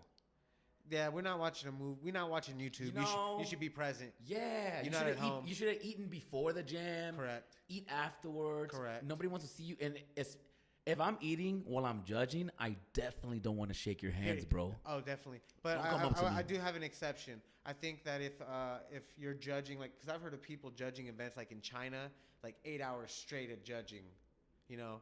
Oh, shoot. Like, I think you should at least be allowed some sort of, either if you don't get like a food break, you should be allowed, like, you know, a minimal thing. Like, I don't want to say minimal, like, you don't need 10 minutes. But sometimes these promoters and events run so behind that you don't even get a chance to take a 20-minute break. I think that's going to be a thing of the past. I think that's going to happen for, like, maybe in, like, this year, a few of them will run late. But as these people start getting more professional and they see that, hopefully they see the growth of what's being done, and that'll cause people to be more professional. Yeah. Well, good. I hope so. Because I hope so. Sometimes, man, they be taking way too long. Guys, we're going to jump into these rules. We're going to jump to the third Breaking for Gold USA Breaking Dance Sport Rulebook. Number 3, technical rules and competitive events. All right? And we're going to run through these real quick just because we've been having so much fun that we haven't been paying attention to the time. But, hey, guys, my mom is not gonna get mad at me if I don't come home. All right. I wish I came home to my mom. Actually, I miss her, yo. Yo, shout outs to my mom. Yo, shout outs to my mom. She came to Vegas to visit, and she went to the storage that we have in me and my brother have in LA, and she brought home some stuff for me. And one of the things she brought was my freestyle session trophy, guys. Oh shit! Oh, poo poo poo poo. You want freestyle session? Yeah. Woo! And I consider that shit lost. I don't know where the fuck that shit was. And when she brought it in, I was like, yo, that looks familiar. Said he want freestyle session. Damn, that's a stunt. Did I just stunt on you guys? You flexed. I never won no freestyle session. Ouch. Yo, judges do need to eat, but they need to eat on their own time, bro. We're not paying you. I don't know about on their own time. Time needs to be provided. No, bro. Yes, if you're judging more than 4 hours, legally you need to have a 30-minute break. I mean, that's in America. I just think that if you're judging for a long period of time, there should be a judge's break where maybe you get like 15 minutes, go bathroom, wash your hands, you know, wash your hands before and after, and then go like eat a snack or something and come back and complete the job. And don't shake my hand while I'm eating. Yo, next time I'm judging, yo, I swear, guys, I'm going to eat while I'm judging just to get on your nerves. No, don't do that, man. I'm going to do that. And I'm going to talk, have a conversation. You know what's one of my pet peeves, though, before we start with these rules? When a judge is recording the battle. And I'm not going to say who this is, but yo, this is so annoying, yo. When you're watching the battle, you can't watch it while you're recording and like looking at the camera to make sure you're in frame. You can't do that, yo. I seen somebody do that, yo, and it's so annoying, yo. So don't do that. Okay, so you got to tell them who, but what city? Somebody from California. Here in Vegas? They did that Where here? did it happen? Yeah. No, it didn't happen here in Vegas, no. Oh, okay. Well, we're not gonna narrow it down, bro. We're done. This is so annoying, yo. Just Actually, slowly take it down the road. I'm gonna say it. No, I'm not it's gonna good. say it. I'm not Okay, gonna say okay. it. All right, I'm not gonna say it. We don't yo. got to put no one on blast. It ain't like that. Oh, at least a piss break. Yeah. If you gotta take a shit, bro, shit on your own time. But you get a 5-minute piss break. If you got to piss between a battle, you can just run to the restroom. If you're a judge, especially a district, good luck, because there's always a line at the bathroom. And if there's a line at the bathroom and you're judging, do you get to cut the line? That's what I'm asking. I want to put it out there. Everybody in the chats, if you are a judge, I'm gonna tell you yes, and not because I'm judging. I mean, I do want to use the bathroom obviously at some point, but not because you're judging, but because you are a prior. You know, you're not. You are needed. So the faster we can get this done, the same thing like when people do TV shows, like obviously the star needs to use the bathroom break. I'm not saying that the judges are the star, but they are part of the cast that creates this event. And so they do need priority. time is of the essence. Yeah, we're running on like time frames. What do you guys think? Do you guys feel like the judges need to jump in front of the line when there's a long ass line at an event? Please let us know in the chats down below. And if you guys just jumped in, please like the video and please subscribe. Your boy Doe said, after the Olympics, judges are going to be drinking champagne while judging and giving selfies. Yo, that's fresh. That's a dope lifestyle. Maybe I should get one of these passes so I can start judging too and get champagne. Yo, man, I encourage anyone that has any intention of being involved in the Olympics or wanting to have a clear grasp of what's going on, you should, like, number one, you should read the rule book because that's free. You know, you could just go download it. Boom, free online, no problem. Check out their IG. It's on there. Breaking for Gold USA. It's on there. And then if you want, you can take the judge's course. You don't have to judge. I mean, you can. You could just be certified. But you could be certified where you're like, at least you know, like, at least you can say, you know what you're talking about. I'm not saying this test proves that you know everything because it doesn't. It's not that many questions, but it does let you give people an idea that you do at least have some common knowledge. Right. And you want some common knowledge, especially if you're going to keep up with this. And maybe not, maybe not. Maybe nobody's going to care about the Olympics when it happens and afterwards. Like, what if it's just another event that happens that one year and it's like, okay, and then loses its buzz? Does it? I think that obviously it brings breaking to the next level, to the forefront and gives it to the respect of an athlete and shit. But, what if, how many, I'm just asking this question. It's not that I feel this way. I'm just playing devil's advocate. Okay. How many people out there in the chats right now, how many people really care about the Olympics? And I want you guys to be really honest. Do you guys really care about the Olympics? I just want to know. I do. I want to see breaking go into the next plateau. I've been breaking since '95, and to see it where is that now, it's unbelievable. People making a living off of this dance. That's what I want to see. I think one of the things is also is like when we talk about who cares, to what level. Right, right. You know, like you know, there's a lot of people that care about the Olympics, but they have no desire to be involved at like any capacity. Right, right, They just right. want to share the post and watch, Right. and that's totally fine. But in reality, they need more people involved who want to be involved. Right. And that means being more proactive. Right, right. I we need agree. more of I that. agree. I agree. Um, I'm gonna keep up with it. I'm gonna watch it, and I'm gonna stay in tuned and because it's even exciting. yeah, and even then, it's not like it's super expensive. It's Okay, not. so that's one of the questions I had. Let me run down through these competitors and crews. 3.3 and the rule book. Is that okay? Yeah, All right. yeah. 3.3 in the rule book. 3.3. Competitors and crews. Competitors and crews. Let me pull that up. I had to print myself out an old school copy. Ooh, I but love if that. I can look love at that. Everybody watching the screen, this is the Breaking for Gold Breaking Rule Book. This is the rule book for the official Breaking for Gold USA dance sport, breaking dance sport. Guys, it's confusing, but it's there. Yeah, all right? It's and right don't there. be surprised if in the future there's some changes. Yeah, yeah, yeah. You know, this is like version 1. Yeah, yeah. 5.5 is gonna come next. 5 point, You know, it add is on what it and is. add on all the updates. All right. 331. A breaking athlete's name, competitive alias, and membership information are required at the time of competitive event registration. My first question, if a crew competition, all crew members need to supply their name, competitive allies, aliases, crew names, and all applicable memberships informations. Guys, the lettering is so small. I'm reading it from right here, but my laptop is like all the way over here. Unless, oh, all right, yeah.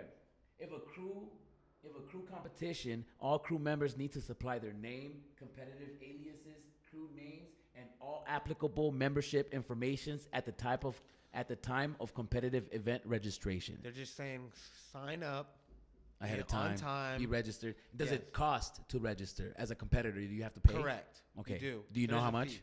I don't know exactly. And if you want those exact details, you should look it up on their Breaking for Gold USA. There's a link there, and it'll take you everywhere you need to go. I'm sure you can probably find it through USA Dance, also on IG. But yes, there is a registration that you have to take care of. Don't forget, the people that are also keeping track of all these things, they don't work for free either, you know? Right. Okay, 3.4.1, unless otherwise specified in this rule book, all Breaking for Gold USA sanctioned events will utilize either the threefold or the trivium judging system unless otherwise specified by the Breaking Dance Sport Council. So, from my understanding, is that there's 2 levels. There's the threefold and the trivium. Okay. The trivium is the highest level where you can judge Olympic events. Okay. And the trivium? I think, no, the trivium is the highest. the so trivium is the threefold highest. is the one under that. Okay. Is there a place where we can find what are the exact rules or the system? I'm sure if we went through the possibly the link on There's a link in here. for Breaking for Gold USA, Okay. I'm sure we could find it through there. Okay, cool. We might do that next time. We might have that lined up Or next time and do For anyone else that wants to check, you could probably check it on worlddancesportfederation.org, I believe, Okay. on there. And on there you can find out exactly who can judge what and what level you need to be required at. We're going to jump into the music length and tempo. 3.6 in the rule book for Breaking for Gold USA. Ooh, this is interesting right here. All type, length, and tempo of music played during each battle will be closely monitored by the music director, DJ, ensuring fairness to all competitors. I mean, That's good. Okay, so let me ask you: when you watch battles, right? Do you think the DJ should let the song play through, or do you think the DJ should give the other guy the same piece of music? Okay. Or is that like a situational thing if that part of the music is just really hype? What do I think? I think that if I come out to a song, I think that you should get the same song and maybe loop it. Like if the song I believe in miracle, and then the break hits, if when you come out, loop it, like scratch it in and give them a chance to catch the break. You know, because catching the break, the same part. Maybe not to the same part, but in a sense, the same part. Because sometimes you come out and it's the worst part of the song, but it should be at least the same song for both competitors. I'm not mad at that. I do like the direct comparison because then I can at least see like a level playing ground. Because sometimes you watch some battles and you're like, oh man, the song just switched. Like, oh man, they just got that song. Like, oh man, yeah. Good luck. But I think that if I come out, one song, you come out, same song, but when it comes out to me, it needs to change. You're correct. If you leave the same song, I almost feel like you're trash. But I'm not a DJ, so I can't say who's trash and who's not. But I think that's not cool. So I think that you should change the song after the second round. After every round. Yeah, each round, yeah. Right. Okay. And what do you guys think in the chats? Everybody listening to the chat right now, there's 23 people. Please let me know in the chats down below. What do you prefer when it comes to music length and tempo? This is a tempo. I want to keep reading because this is interesting. Somebody said, how do we get a judge in Central America? You're going to have to go to Central America Dance Federation or whatever. Yeah, sanction. I mean, there's going to be a lot of countries where, like, this is going to be difficult. You have to realize that a lot of the promoters are going to have to come out of pocket and put these events together, and people are going to have to pay for it. And, you know, this is not a free thing. So it's like, if those countries want in, I'm going to give you the most adult answer I can give you. It costs money. Some things that just happened in Mexico, actually.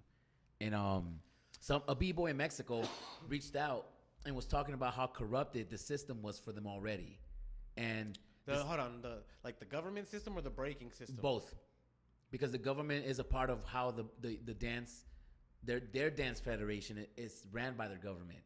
And they in the beginning, the president's son must win this dance battle or else. No. They took it from the locals. So what happened is there was this group. I'm not gonna drop names, but there was this group of people that are part of the community that are b-boys that were organizing this with the government. As soon as the money came in, the government took the money and left them out for cold. Mexico might not even have a representative because the government took the money. So, you know, there's gonna be a lot of shit like that going down in different countries that we can't control. But yeah, as far as the Central America, there's a sanctioned group in your city or in your country, right? That is connected to the Olympics, and that's who I don't know what it's called, guys. So there's got to be a governing body in your area, and then you go through them, and that's how you would get certified and hopefully create an event lineup where points can be earned, so that they can be used to place your competitors in a bracket to win their regional, to win their national, to go to the world finals. Corrupted countries got it bad. Yeah, I mean, I love breaking, but at that moment, I think that's not like top tier importance. Yeah, it is what it is, man. Yeah, it is what it is. But you know what? I talked to the b-boy we talked to some of the guys that were doing the event, and we are planning on getting people together to help pitch in for them to try to do it, but it was just too much, guys. I'm only one person, but you know, it is what it is, guys. It is what it is. That's gonna be difficult, man. Yeah, it is what it is. You're gonna have to create like a whole tour for them or something. No. We're just gonna let them do the battles and on their own without getting the government involved, and the winner, the community will get together to buy them a flight. I understand. Shit like that. You still gotta cover the judges. You know, they still have. It's a lot of drama. Yeah. But at least the community will come together to have a representative. Because that's more important than actually getting paid sometimes. And I'm pretty sure that there's going to be people willing to do it for free. I would. I know that. You know. For some b-boys currently winning, I think for anyone who wins the Olympics, for the first one that breaking's in, it's going to be life-changing. But for some people, the level of life-changing would be different. Like, if an American wins the Olympics, that's awesome. But I feel like that's kind of like expected almost a little bit. Expected that an American might win the Olympics? Of breaking? Maybe we expect it because we live here. That's what I'm getting at. I guess I'm only speaking through my experience. Maybe on a global level, people have a different perception. But even your favorite b-boy is already an American. Yeah. I think he's going to win. Well, I mean, I don't know. I just think that I think it's just a general consensus. I'm not saying it's maybe the most firm belief, but I think a lot of people think that. Yeah, I think he's in the lead. But it's 3 years away, 2 years away. I mean, that's not anything can happen. Yeah. I mean, someone could get hurt, and that could set back a whole career. Okay, music length and tempo. I'm gonna continue with this music length and tempo. Go. The maximum length of any breaking athlete's round is 90 seconds, and it will be applied across all age categories. That's Ooh. good. Do you guys think that 90 seconds, and I'm asking everybody in the chats, do you guys think that 90 seconds is enough time for you to go off? That's what I want to know. What do you think, Steve? Dude, I think 90 seconds sometimes might be long enough for me to realize that you're not that good. Yeah. Like, 90 seconds is a long time. Minute and a half round. I'm not saying it's not going to be tight, because I've seen B-boys rip it and go that long. But I think just in general, that's a long time. Yeah, 90 seconds. That's 30 a long seconds round. is good.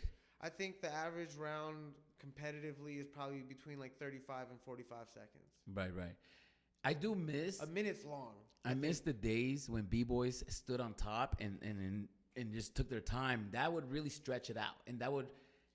Yeah, I mean, there's B-boys that still take their time like that. Right. Who really dance. So I can see that happening where the dancing sometimes does have to be limited. Because there are some B-boys that really just like dance before they even get down. So 90 seconds of just pure breaking. That's a long time. That's a long time. That's a now long time. 90 seconds of like dancing and crowd participation and doing like. Well, it's all breaking. included. It's all included in those 90 seconds. I understand, but I'm saying like, I guess I'm comparing it from like a high level usage to a low level usage. You know, like low level is 90 seconds of you just like staring at the floor and doing, you know, a lot of footwork and a lot of power moves, but no presentation, just not even for anyone, just going. Right. Versus someone who's taking time to like, I guess, showcase themselves in the best light. Right. Somebody said that in 90 seconds, you can do 2 rounds. Oh, for Two sure. go downs. Easy. Sure. 90 seconds is a long time. Yeah. If somebody told me 20 seconds, to me, that's 10 seconds, guys. I got no stamina, bro. I smoke so much, bro. If I do a 10-second go down, I'm dying. I like, I think, you know, Yan? Yeah. He has like, I think it's called Break Smart, and they do like a 2-8 count battle. So it's like, I don't know how many rounds it is, but it's like me versus you. I do 2-8s, now you do 2-8s. Now I do 2-8s, now you do 2-8s. It's like back and forth. Boom, boom, boom. Oh, that sounds fun. Oh, that that's sounds fun. fast. That sounds fun. Yo, shout out to Jan. Music length and tempo. 3.6.3. The tempo of any selection of music will vary between 90 and 125 MPM measures per minute. I'm not really too educated on what that means, so Beats per minute. I understand it's beats per minute, but 90 and 125, nobody goes slower than 90. I mean, what is 90? Like an example of a song that's 90. Does anybody know an example of a song? I'm going to guess it maybe, if I had to pick something, do you think leaders of the old school, old to the new, new to the old? Oh. Do you think that's slower than 9? What did it say? I don't know. Slower than 90? What's a song that's 90 BPM? Yeah, what song is slower than that we're out there breaking to? Yeah. I don't know. 125. Vitamin C. Hey, you. That's slow. You're losing your... Yeah, but I guess, I mean, slow in comparison, because like 125 BPM is just like 62 and a half doubled. So it depends, I guess, how you view it. Is that too slow now? Yeah. Or is that too fast? So, Okay, anyway. okay, we're gonna continue going. Oh, dress regulations. Most of you guys look horrible in the dance floor, so most of you guys probably don't have to worry about this. This is for the fresh heads. Oh, not only that, but I do. I think in here in the dress code, competitors on like the elite level will be limited in how many sponsors can be on their uniform. Oh, okay. Are you skipping? Are we skipping or? No, this is in the dress code. This isn't it? Yeah. Okay. Let's go through. Let's go one by one. Let's go one by one. Okay, I'm sorry. Go ahead. 3.7.1 in the dress regulations. Penal Code 3.7. Penal Code 3. Guys, all right? Get it right. Apparel must always cover the intimate parts of an athlete's body, i.e., buttocks, crotch, hips, underwear line area, and breast area. Yeah, basically keep. Unless you're Japanese, nobody's running around getting naked on the dance floor like that, or like. You saw that clip too. That clip is ridiculous. That clip is so ridiculous. Yo, I'm telling you, I'm glad I didn't see that in real life. But in real life, everyone's going, "Oh, it's crazy." Yeah. Horrible. Horrible. No, yeah, there's kids around. That's not cool. It's like a train wreck. You're like, "Oh my god." Your dick's out in public. Anyways, yeah. Move on.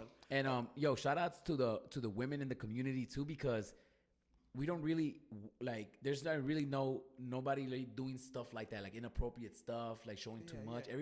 Everybody's decent, men and women. Like I love it. It's perfect. Yeah. Well, and even then, I think most of the B girls aren't trying to sell on the fact of that. True. They're trying to beat you with skill. Maybe on Instagram, some of them, but not on the dance floor. Maybe, but not on the dance floor. Trying to beat each other with skill. Yeah. All right. The use of religious symbols as decoration is not allowed. This rule does not apply to personal jewelry. So this is like for example, I think like on the Team USA uniform, you're not gonna have a big cross on it. Right. Now, if you want to wear a cross necklace, that's on you. Go for it.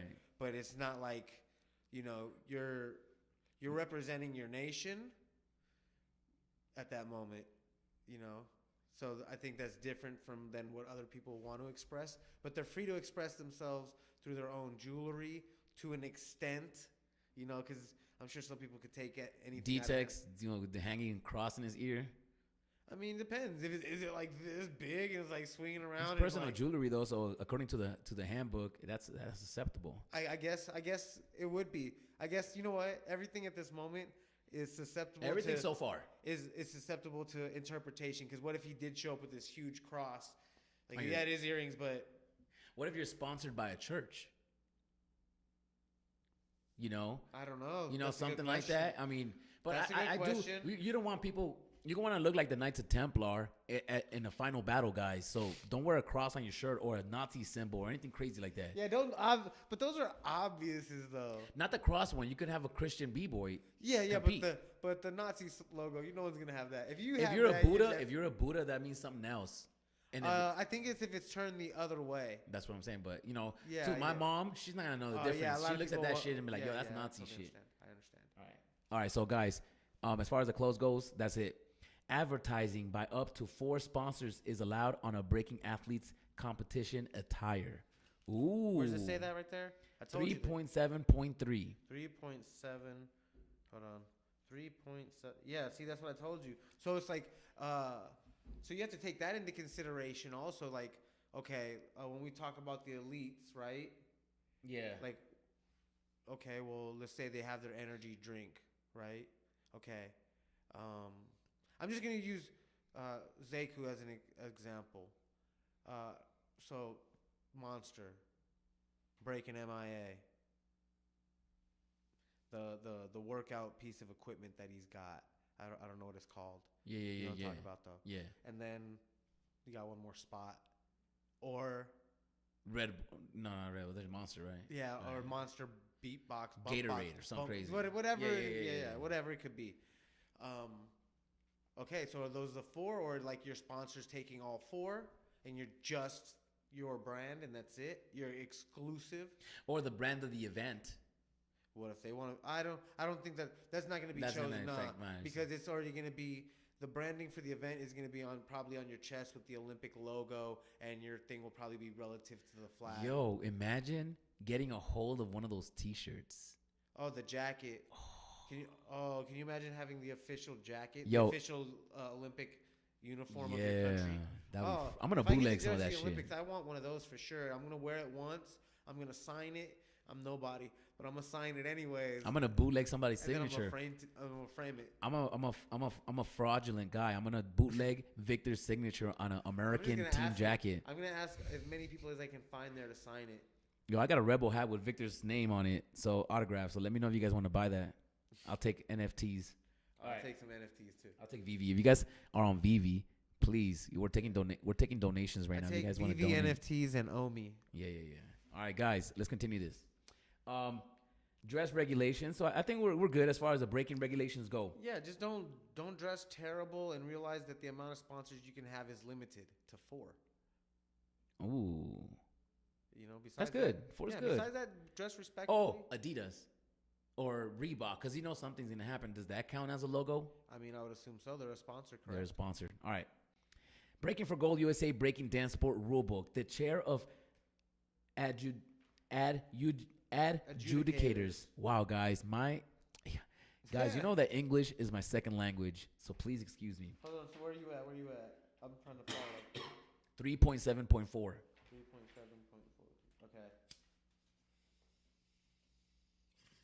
It's game time, guys. We're gonna get in. We're doing overtime today. Oh yeah, this is still talking about clothing, but at least in this one, it talks about crews now. So your crew uniform also has to be respectful. Okay. Yeah. Oh, the Zulu Kings are definitely not getting invited to the Olympics. All right. So yeah. All right. So the chair of adjudicators. Yeah. I'm gonna try that again, guys. We gotta get this shit right. Get it right. This for the Instagram clip right here. Get it. I'm gonna post this one just to make sure I got it. All right. Breaking for Gold USA Breaking Dance Sport Rulebook 3.7.4 in the Penal Code of Breaking. The chair of adjudicators has the authority to require any athlete to remove items of decoration, jewelry, aka D-Tex, personal jewelry, or decoration applied to the piece of apparel, such as if such items are deemed dangerous, offensive, or in violation of the dress regulations. So again, there's no exact rules. It's going to be based on the judge's perception of what seems to be inappropriate. Correct. So you can't have a cock T-shirt like Nasty Ray has. Correct. Oh, see, Nasty Ray, you're getting yourself canceled, bro. He's not getting himself canceled. He's just not providing himself an opportunity in that direction. Right. It's not canceling. It is what it is. Because people are still going to buy his product. Right. But it does talk about right under that in 3.7.5 that if your team's uniform is deemed inappropriate, and this is also going to be like on the higher level. I don't think some people are going to like these first few. I don't think the dress code is going to be so stern. Right. But we're going to get there. Yeah, as we're moving going to get forward, there. We'll slowly progress. But it says that if the team uniform is inappropriate, the team has 2 minutes. Oh. 2 minutes. Yeah. To I'm reading that. change their uniform. Well, that's the next to one. something to be appropriate to compete. If they do not change their uniform to something appropriate in the 2 minutes, they will be disqualified from competition. Yeah. So everyone that's showing up, make sure, number one, that your uniform is appropriate. And number two, bring a secondary. Yeah, backup. Yeah. Like, that's something I learned when I started doing, like, a lot of breaking shows. Is like, number one, bring the clothes you need. Number two, bring a backup just in case. And when I would go traveling, those would be my carry-ons, is the costume and the backup stuff. Everything else I'll check in because this show has to happen. This battle has to happen. Right. That's good advice. That's all good the advice. other stuff I can replace. I need new underwear, I'll go get it. I need toothbrush, I'll go get it. I lose my headphones. I mean, that should be on your carry-on anyways. But if they're like the big ones and they don't, well... Like your deodorant, all the extra shit. Yeah, let it go. It's all good. So if you guys are traveling, make sure you keep your shit in your carry-on. The shit that's required for you to work or to make a living or to do the job that is important at hand should be in your carry-on. Everything else is extra. And if you got extra room for it, then dope. If not, get the job done first. Yeah. All right, we're going to jump over to 4.3, breaking athlete eligibility criteria. 4.3. Everybody in the chats, if you guys are watching the show right now and if you guys are enjoying yourselves, please, let me talk to you guys for a second. Hold on. Hold on. Oh, we'll go ahead. Let's start. Because I feel like you want to take a break real quick and breathe. I want to knock one subject out. Go ahead. To close that last piece out. All right. The last piece I want to close out is somebody said, what if they're a part of a crew with the crew's name like Xander and from Rock? I'm not going to say that, but... The Rock Ninjas. Yeah, the Rock Ninjas. Well, that's offensive, and they're not going to allow you to do that. I would assume that's I would assume that some people yeah. would deem that offensive. Now, whether or not Xander's black or not, I'm sure some people would, still find that offensive. So Yeah, no, that's offensive. That yeah, shouldn't be allowed. so Yeah. I don't think they're gonna let them rock. What did that. you ask? What if he's a part of a crew, bro? Your boy Diodos. You already know the answer to that question, bro. If you have the N word on the T-shirt, they're not gonna. You can't do anything with that. You already know that's not allowed. You think the Olympic Committee is gonna attach their name? Now, if you ask me, would they allow Neguin to be involved because Neguin in Brazilian is the N word like a small. No. That's what he told me. From my understanding. Well, that's what somebody. I think he's told me.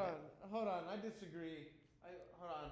We're gonna look that up real quick. Look it up real quick. Boy. Yo, shout out Nagin. And we're gonna get to the chats. Oh yeah, get into the chats. We're gonna get to the chats. Oh, no. Before that, we were gonna get into the chats, but let me take a break and talk to you guys real quick, guys. If you guys are watching the episode right now, please like the video, please subscribe, and say something in the chats, man. It helps us out. It helps us stay on. Otherwise, if nobody plays around with us and drops a comment, then we might just get out of here. You might be right, bro. It says Yeah. I know, guys. I looked it up in the Urban Dictionary. So, I'm stupid. Please like the video, subscribe, and we're trying to get to 5,000 followers by summer. We're almost about to get there, so please let's do it. I ain't never gonna change. I am Snoop the fuck I am. I'm gonna keep it 55 straight. Shout out Nagin. I do jujitsu also, and so does he. Shout out Mike Murda, Ben Stacks. There's Freakazoid, Boogeyman, every b-boy that does jujitsu. What's his name? Rudy Rex, Break Jitsu, Worm from Jive Turkeys. A lot of people. Anyways, Nagin just won his first tournament. I think it was his first tournament. He won at a purple belt. So shout out that, that's... Shout out to Nagin, y'all. I wonder if they're going to make him change his name if he's involved in the Olympics. I doubt it. You doubt it? Why not? I don't know. That's offensive. Yeah, but I think it's just his artist name, not a... I think... So, guys, to get away with it, change your name. Oh, man. Your, personal name? I think it... But I'm going to tell you this, though. It's offensive, but I think just the English version is just the most offensive. Right. Because it was used like that. I think, in common context, it's used as a... I don't want to say a term of endearment, but... you're not hating on him, but you could be. It depends on the inflection of your voice. Yeah. That can change the whole context of what's happening. We're going to go into the chats real quick, guys. I'm going to go back because somebody commented there's a lot of gems. 90 is maybe a boom bap, Wu-Tang or something like that. Almost fell off from 93 till infinity. Oh, that's a slow song. That's a slow song. Most breaks are 65 to 80 BPM. Ooh. Yeah, but you're also considering that's normal tempo. That's 65 double would be 125 must be fast. Yeah, that's fast. That's like techno. I mean, is it? We don't even break to. We don't. That fast, but I'm sure there's a lot of breaks. We don't break to hip hop anymore, so it doesn't even matter what we break. You guys are not dancing or breaks no more. Hip hop. There's no. It's all breaking music, which is crazy. Ugh. I would hate to battle it. Action movie tempo, bro. Other than the Olympics, I'm excited to see how many shoe brands on B-boys and B-girls back. None. We're already purchasing Adidas. They're not gonna get care. Man, I tell you. So who got the sponsor? I think G-Lou was the first one to get sponsored by Nike. Puma or Nike. Is it Puma? Nike. That was Puma. Nike. And then Kid Karam was the second one, I think. And then people, and I'm not saying that there's not other B-boys or B-girls that are sponsored by other big brands, but I mean, it is Nike. It is Nike. And they're gonna get involved. It's the Olympics, they're gonna get involved. Yeah, they want the champion under their belt also. Well, sometimes with funk is double. You can have a 140 BPM, but actually it's a 70. Yeah. Shigeki with its champions, Red Bull with G-Shock sponsors. So he's got room for one more. Yeah. VUR life. I don't know what that means. What about tattoos? What if a tattoo is offensive? People won't even be able to see that. I mean, I personally can't think of one B-boy who truly has an offensive tattoo that's even on the level to be competing like this, for this even to be right. consideration. And until that happens, tattoo? I got a tattoo of my cock hanging below my knee. That's questionable. That's questionable. As long as you wear pants. All right. Some B-boys got face tattoos. It's probably Nike or fatty jewelry detox.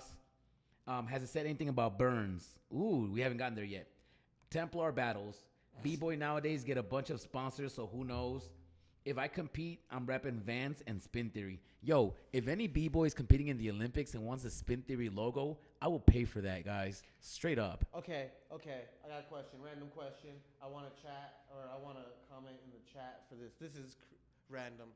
So let's say you can't pick the common B-boy sponsor, which is like Red Bull or Monster or anything, right? In the normal world, right? If I could choose any random sponsor, this is going to sound random. I don't know why I thought of this.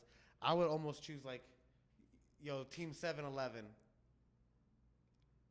Team 7-Eleven would be fresh. Not saying that I just want to make up a crew called 7-Eleven, but having 7-Eleven as a sponsor globally, that'd be amazing. McDonald's? McDonald's because maybe there's money involved, but I don't personally eat McDonald's in every place I go. But most B-boys do. Most B-boys do. And you can definitely put a B-boy in a Happy Meal. I mean, they're not going to do that. But you could definitely, there's the Travis Scott guy deal with McDonald's. It's a possibility that you can have your favorite The combo. door has been opened. The door has been opened where artists or athletes have the opportunity to work into a deal like that. But I'm going 7-Eleven. Yo, I'll be honest. I was thinking about starting a small show. I wanted to do a tournament coming up, and this is just random, but I was thinking about doing a small show where I train for a month and only eat 7-Eleven food. Ooh. That's good. You have to eat fruit, sandwiches, vegetables, whatever you can get at 7-Eleven and see the outcome. You get some good meals out of there, actually. I mean, I'll tell you this. I'll put something together. 7-Eleven is like one of my places to get coffee just because globally, like it's consistent. Like when I go to Japan, the coffee from 7-Eleven in Japan is fairly similar to the one here. Yeah. It's not like totally different. But I think that's probably because they have like this branding. Contract. This branding 101. Anyways, we're gonna get back to the chats, y'all. Sorry guys, I know you guys been commenting. It's probably like you. Some B-boys got face tattoo. Hasn't said anything about burns. We'll get there. If I compete, I'm repping Vans and Spin. Adidas headbands. Yo, if any B-boy shows up with a headband, I'm done. Yo, they should make wearing a helmet illegal. Unless you're on a motorcycle and your state requires it. Yeah. Whatever. Zeku has a shoe gallery, Monster, Vital, and a bunch of stuff. Overtime. Hit from the bong. Yo, Smurf, you got some gems in the chat. I'm here. Nasty Ray wearing chanclas. They should have put something about open toes. Nah, you shouldn't be wearing that. I think. But it's not in the rules. It's not in the rules. But I don't think that you're showing up prepared. Yeah, but that's dangerous. And something in your attire that could be dangerous, they could tell you to change. Yeah, what if your chancla flies off and kicks somebody? Yeah. Facts. Yo, guys. Just don't wear chanclas. Like, don't be the person that we have to make like, yo, are you serious, bro? Don't be the example that must be made. Unnecessary. I'm gonna say this because everybody is scared of saying this, but you guys cannot be supporting not just Nasty Ray, but y'all can't be supporting these fucking B-boys wearing chanclas to a fucking event, yo. Like, straight up, there's only two places where you need to be wearing open toes. That's in the jiu-jitsu mat and in a prison cell. You might be at the beach and get away with it, but nah, you ain't wearing open toes at a jam, yo. So when you see a B-boy or somebody entering a jam with their fucking slippers and they got toes everywhere, bro, that's not okay and that's not fresh. I don't care if you got Gucci sandals. Like, somebody just did that recently too, man. Please don't do that shit, bro. That's not fresh. I don't want to see that, yo. If anybody disagrees with me, say something. Call me up, 702-901-5515. Let me know how you feel about that. And let me know in the chats how you feel. Sorry, man. I had to go on the rant. Oh, it's all good. It's all good. I mean, I agree. The only time I ever seen it cool was I saw a BC1 Brazil where they had like that was like the battle. Is like who could throw the illest round and clutch their toes and keep their sandals on. Wait. It wasn't no like, pass. I don't. It wasn't like they're like the winning BC1 with that. It was just like in the middle of a battle. That means who can win the most windmills. That means That means they're wearing sandals at the battle. Oh, for sure. Exactly. That's already the problem. Somebody said, "What about foam runners and Crocs?" Foam runners or whatever. Crocs. Bro, Crocs, yo, if a B-boy fucking battles me in Crocs, bro, yo, I'm gonna tell everybody a story. Oh, and I know that like if you better not have lost into somebody with Crocs. No. All right, so the first time I saw a pair of Crocs were on some lesbian girls that lived in my block when I was a kid, and they were both dating each other. And they were older ladies, but they kept it down low. But I used to work for them and cut the yard. So they used to wear Crocs. So I always thought that Crocs were lesbian shoes. And in my whole life, and then since then, I always wore them. Like the last 20 years, I've worn Crocs. He's like, I like but girls secretly, too. but secretly, you know, because, and then it just became the thing where everybody's wearing Crocs. And my girl will attest to this. I brought that shit back into style, bro. But you're not wearing that shit to an event, bro. Unless you're a girl and you're vending and you're looking cute and shit. But nah, a guy wearing Crocs in public, bro, you better be at the river. I'm gonna tell you this. I think Crocs look ridiculous. Now I've heard they're hella comfortable. They're hella comfortable though. Huh? They're hella comfortable. I believe that, but they look ridiculous. They look like you got like Mickey Mouse shoes on. They do look like clown shoes, like Ronald McDonald shoes. If you're sponsored by McDonald, get some yellow ones. I mean, or red ones. Do I look like a clown? Am I here for amusement? Oh, I'm funny, huh? What kind of clown Yeah, no, am that I? looks weird. Unless you're at the beach. I wore them at the beach before. What if they Nike slippers? No. Man, fuck that. Let me finish these chats. If I compete on repping Vans or Spin Theory, Adidas, Echo has a shoe like I hit the bong, Smurf. You got it. Where it looks like you can't team. Well, it looks like you can't use your team uniform for a routine. What if the part of the crew? Are you able to take off your shirt in the middle of a battle at the Olympics? Do you know? I think that would be based on again how appropriate it is. Are you just taking off your shirt and like trying to be like Chippendales on the stage, or are you just hyping you took off your shirt off, or is that part of the round? Because like Pocket does windmills take off his shirt. Yeah. Is that allowed though? I could see like that being allowed. But you're exposing a body part. Yeah, but it's not being sexual in any fashion. But I could see somebody finding that potentially offensive. Now, is it a big enough offense to decline, not to decline, but to like invalue what he did? I don't know. I personally don't think so. But I'm also not a majority. Although in America, I guess technically I am. I'm a portion of it. Right. Well, we'll just have to find out when it happens. Mm-hmm. All right, here we go. Glad to be here having fun. Xander, Brazil, he's dope. Thanks for the bless up, Smurfs of Cried. No way, Niguin. I've been saying that damn. Much love from Canada. LOL. I'm surprised that's funny. I'm shocked. LOL, Niguin. There's a huge country in Africa named Niger. Yeah. Team Corona, 7-Eleven, hell yeah. Yo, 7-Eleven, hell yeah. Jack in the Box sponsored the B-Boy event. They did. Unlimited Slurpees for the 7-Eleven sponsor. I mean, that's cool. Team Muscle Milk, Tribal Team USA. I can see a B-Boy on Wheaties by Lou Cruz. Greenpeace Team, Tribal should start another B-Boy clique. Yo, what's good? B-Girl Carlito is sponsored by Adidas. Also, Focus used to be a part of it. Yeezy slides, foam. Yo, the Yeezy slides are horrible. You guys can even buy the Spin Theory shoes on Dizzy. You guys buying those ugly shoes. Yeah, I'm dying. The Dizzy shoes are way cooler. Imagine Crocs sponsoring B-Boys and B-Girls. You can't wear Crocs. It's to a urinal. Joe Pesci impersonation needs work, Steve. Yeah, I understand. All right, well, we caught up with the chats, man. Hold on. Would props be allowed? I think props could be allowed. Why not? Like, I mean, if it's part of the round and like, you know. But what kind of props? Like a T-shirt? This guy a bandana? This guy said like canes, umbrellas, and hula hoops. Ooh, Tommy Boy. I almost feel like I already know who he's talking about. He's talking about like I remember Virus.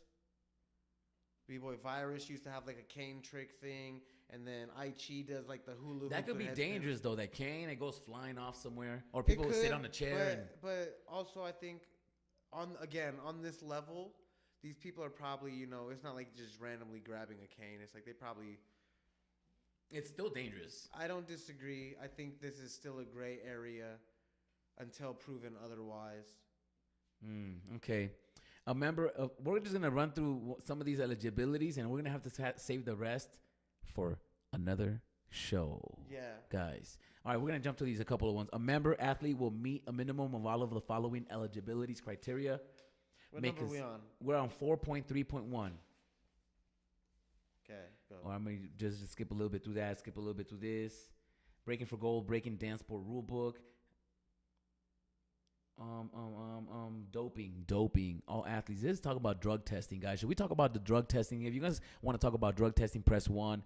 If you guys want to continue, press 2. Do you guys want to talk about drug testing? Press 1. If you want to keep it moving, press 2. All right. Breaking dance sport rulebook. Testing pool. Refusal to comply. We kind of get that already. Yeah. Not only that, but Permitted activities. All athletes may participate in dance-related activities which are not prohibited or otherwise restricted by the Breaking for Gold USA Rulebook, which means you can battle other competitions and still be okay with this competition. Correct. But that also leaves them a little bit of leeway to say that, oh, well, like, for example, potentially they could have a monopoly on the battles. They could be like, oh, well, you can't enter that battle because it's not sanctioned. And if we only allow athletes who do only sanctioned events. Although I don't think they're going to be that stern. But, just on the verbiage alone, it leaves that little, like, loophole in there. Like, what if they say if you enter those events, those points don't count? Right. They won't count. Yeah. Well, unless it's so sanctioned. that's based on what you're looking forward to doing, then that will change people's ideas of doing which events. All right. And this is the last one we're going to get into. And then we're going to take like 10 minutes to just talk back and forth about some stuff. All athletes may participate in, that's it. Competitive classifications. Competitive events are classified by age and gender. That's the last one. Guys, how do you feel about separating the B-boy and B-girl battles? Do you feel like that's a pro or a con, or do you feel like it should all be one? What is your opinion on that? I wonder. What do you think, Smurf? I think that they should be separate. You think they should? Yeah, B-girls are gonna get smoked. That's true. Imagine there was one representative from the U.S. And if right now we were to pick one representative, if it was a B-boy, it'd be Victor, Zeku in that pool. If it was a woman, it'd be logistics.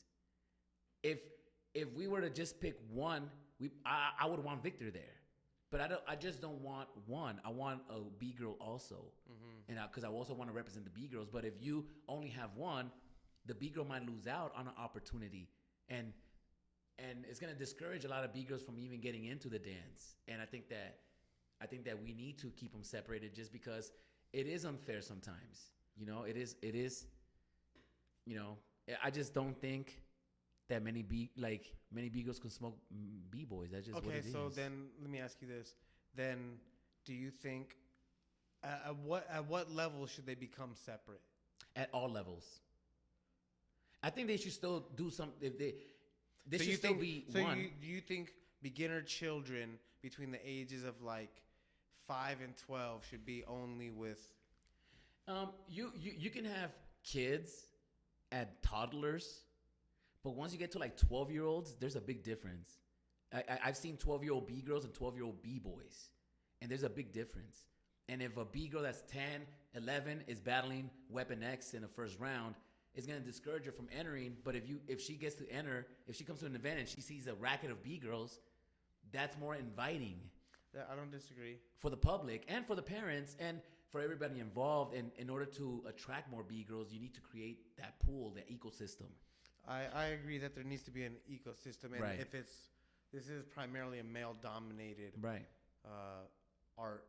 And not to say that a B-girl can't smoke a B-boy, but let's keep it real. Most in any level, currently the top seeds are male. Yeah, and that's what it is, But there's nothing wrong with keeping them together, But it's like if it was okay to have just one breaking category, then there shouldn't be nothing wrong with a B-boy entering a B-girl battle. But there is something wrong with that. So it's not going to happen, guys. That's just my analogy. What do you guys think? Do you guys agree with me or not? I forgot who told me that they used to know the guy that used to be the intergender champion, and he only battled B-girls. What? There used to be this B-boy. I forgot his name. I can't think of it right now. He used to claim to be the intergender champion. He only battles girls. That's fresh. That's fresh. Who is that guy? Let's find footage. I can't think of his name right now. Like it's like in the back of my head, like this file I can't pull out. Wow, guys. Well, I mean, this is good. I think that we should definitely spend another day and go through the rest of this, because I don't know how many pages. Oh, this is 18. Oh, 56. My goodness, guys. And the next show, we're definitely going to be more prepared. We're going to have some stuff highlighted. I'm going to go through this a little bit more. But I really feel like we dove into a lot today. I really do feel like, and we could just, relax for a couple minutes, talk about some stuff, about some life. If anybody wants to call us up, talk about life. What are you guys into? What happened to you guys this week? We'll go have, anything happened this week, Steve?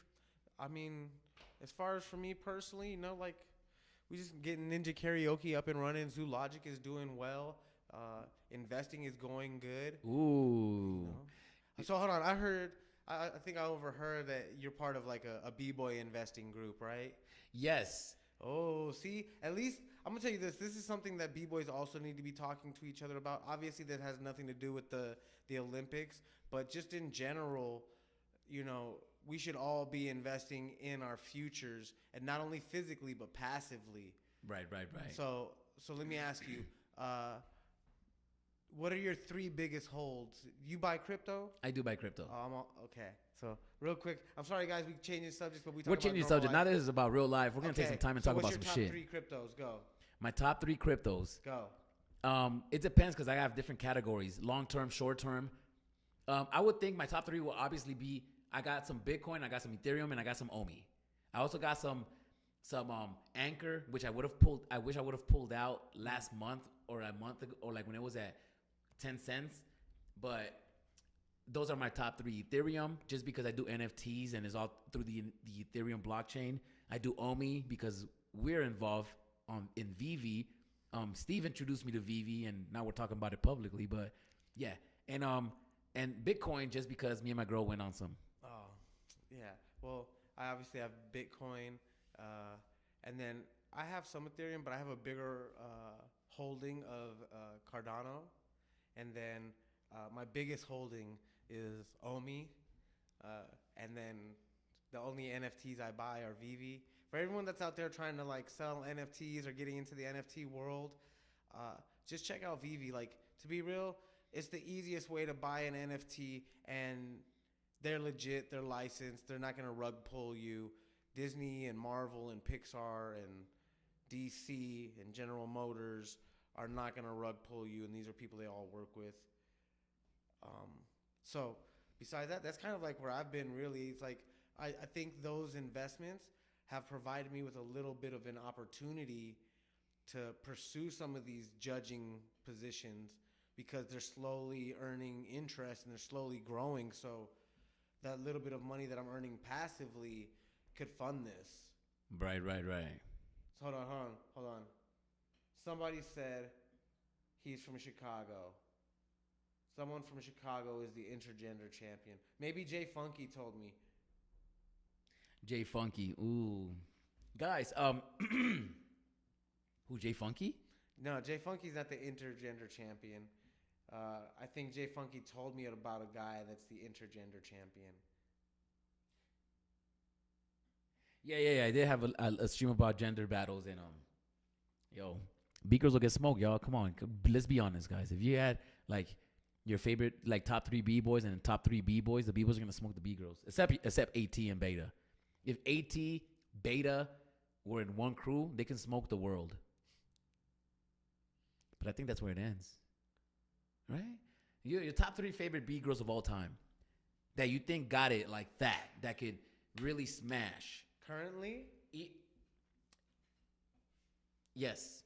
Or not currently. It could be from the past. It could be anything. I mean, the only reason I'm going to stay with current is just as of it's going to be more cohesive to what we're discussing. But I'm going to go like logistics, that girl, Lisa, that went like 60 rounds. Yo, you know what's fucked up? What? She was in town last week. Uh-huh. And I didn't recognize her. I mean... And I wanted to say, what's up?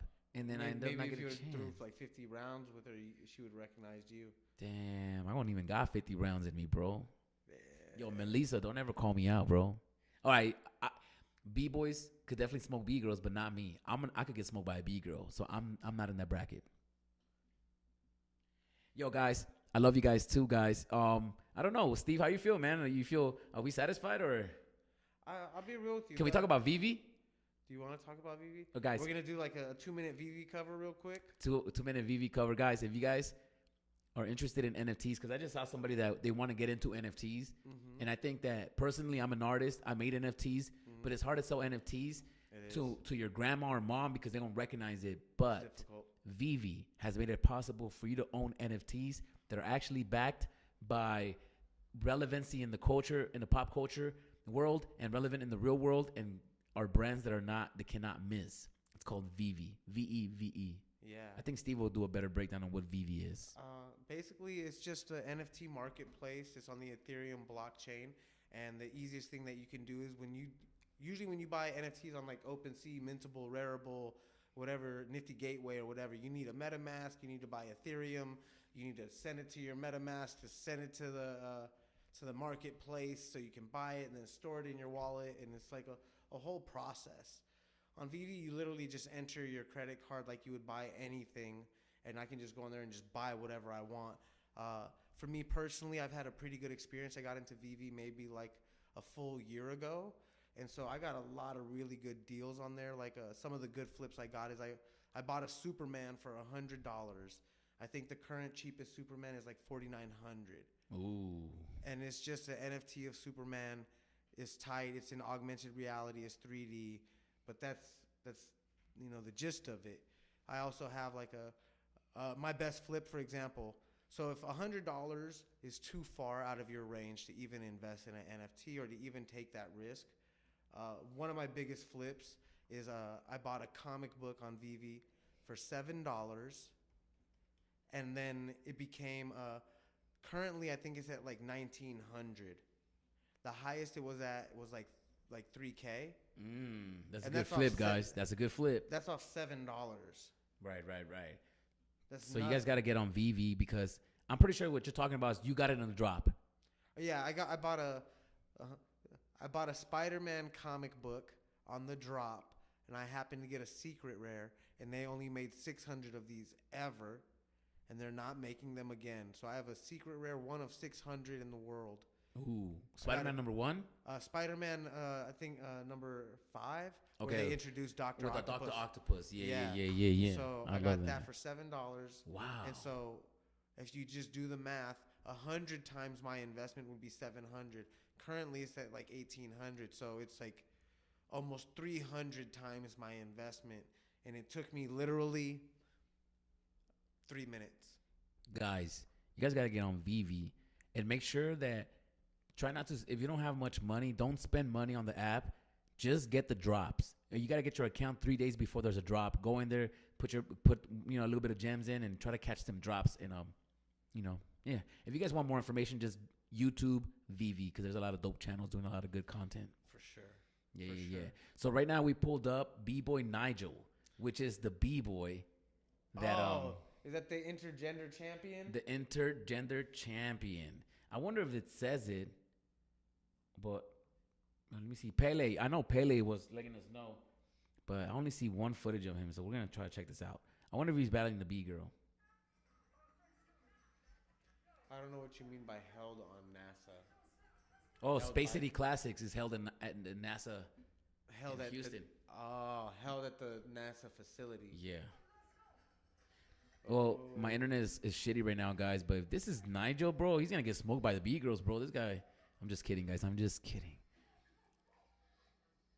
Let's see. All right, this footage is skipping, guys. I don't think we're gonna be able to watch this. Well, we all know that he exists. We know that he exists, and I hope that's not him. Guys, we want to thank everybody for joining us today, man. For sure. I think that we have run our course, and I think that it's time for us to log off. But before we do, we want everybody to take a deep breath, just so you guys could be in the moment. And when you guys are done with this, go to your loved one and tell them, like, yo, man, take a deep breath, bro. Relax. Especially if you got anxiety and shit like that. I know I do. So in order to calm myself down, I got to take a deep breath. So, everybody, on the count of 3. 1, 2, 3. Good thing I don't have boogers, because then you'll hear them. Wow, that feels beautiful, guys. Make sure you talk to your water. Not your bong water, but your regular water. Thank you, guys. Man, Steve, you got anything you want to give the people? Anything you want to... I want to thank everyone for sticking around this whole time. And then also, don't forget, if you guys want more details, we'll have another breakdown soon. But make sure you join the town hall tomorrow on Zoom. Again, it's free. Make sure you check it out. If you're really trying to find out, you gotta remember to do your own research. Just don't base everything off of what I say, because even then things can change, and even then I didn't write this. So make sure you guys check that out. And then besides that, you know, support your local scene, pay to get into places. Just support. Be proactive if you want to see your scene grow. We all have to be more proactive, and that's it. That's And donate, guys. The Cash App is down below in the comments. Make sure you donate to the Cash App, to the PayPal. We really don't be pushing these donations and super chats, but starting next week, we are gonna start taking super chats. And you know what time it is, guys. It's time for us to get paid and blow up like the World Trade. Biggie. I hope everybody had a good time, y'all. We're getting the fuck out of here, man. Bless up. I love y'all. I hope you guys love us. We are here. We are live. We are done. Get the fuck up.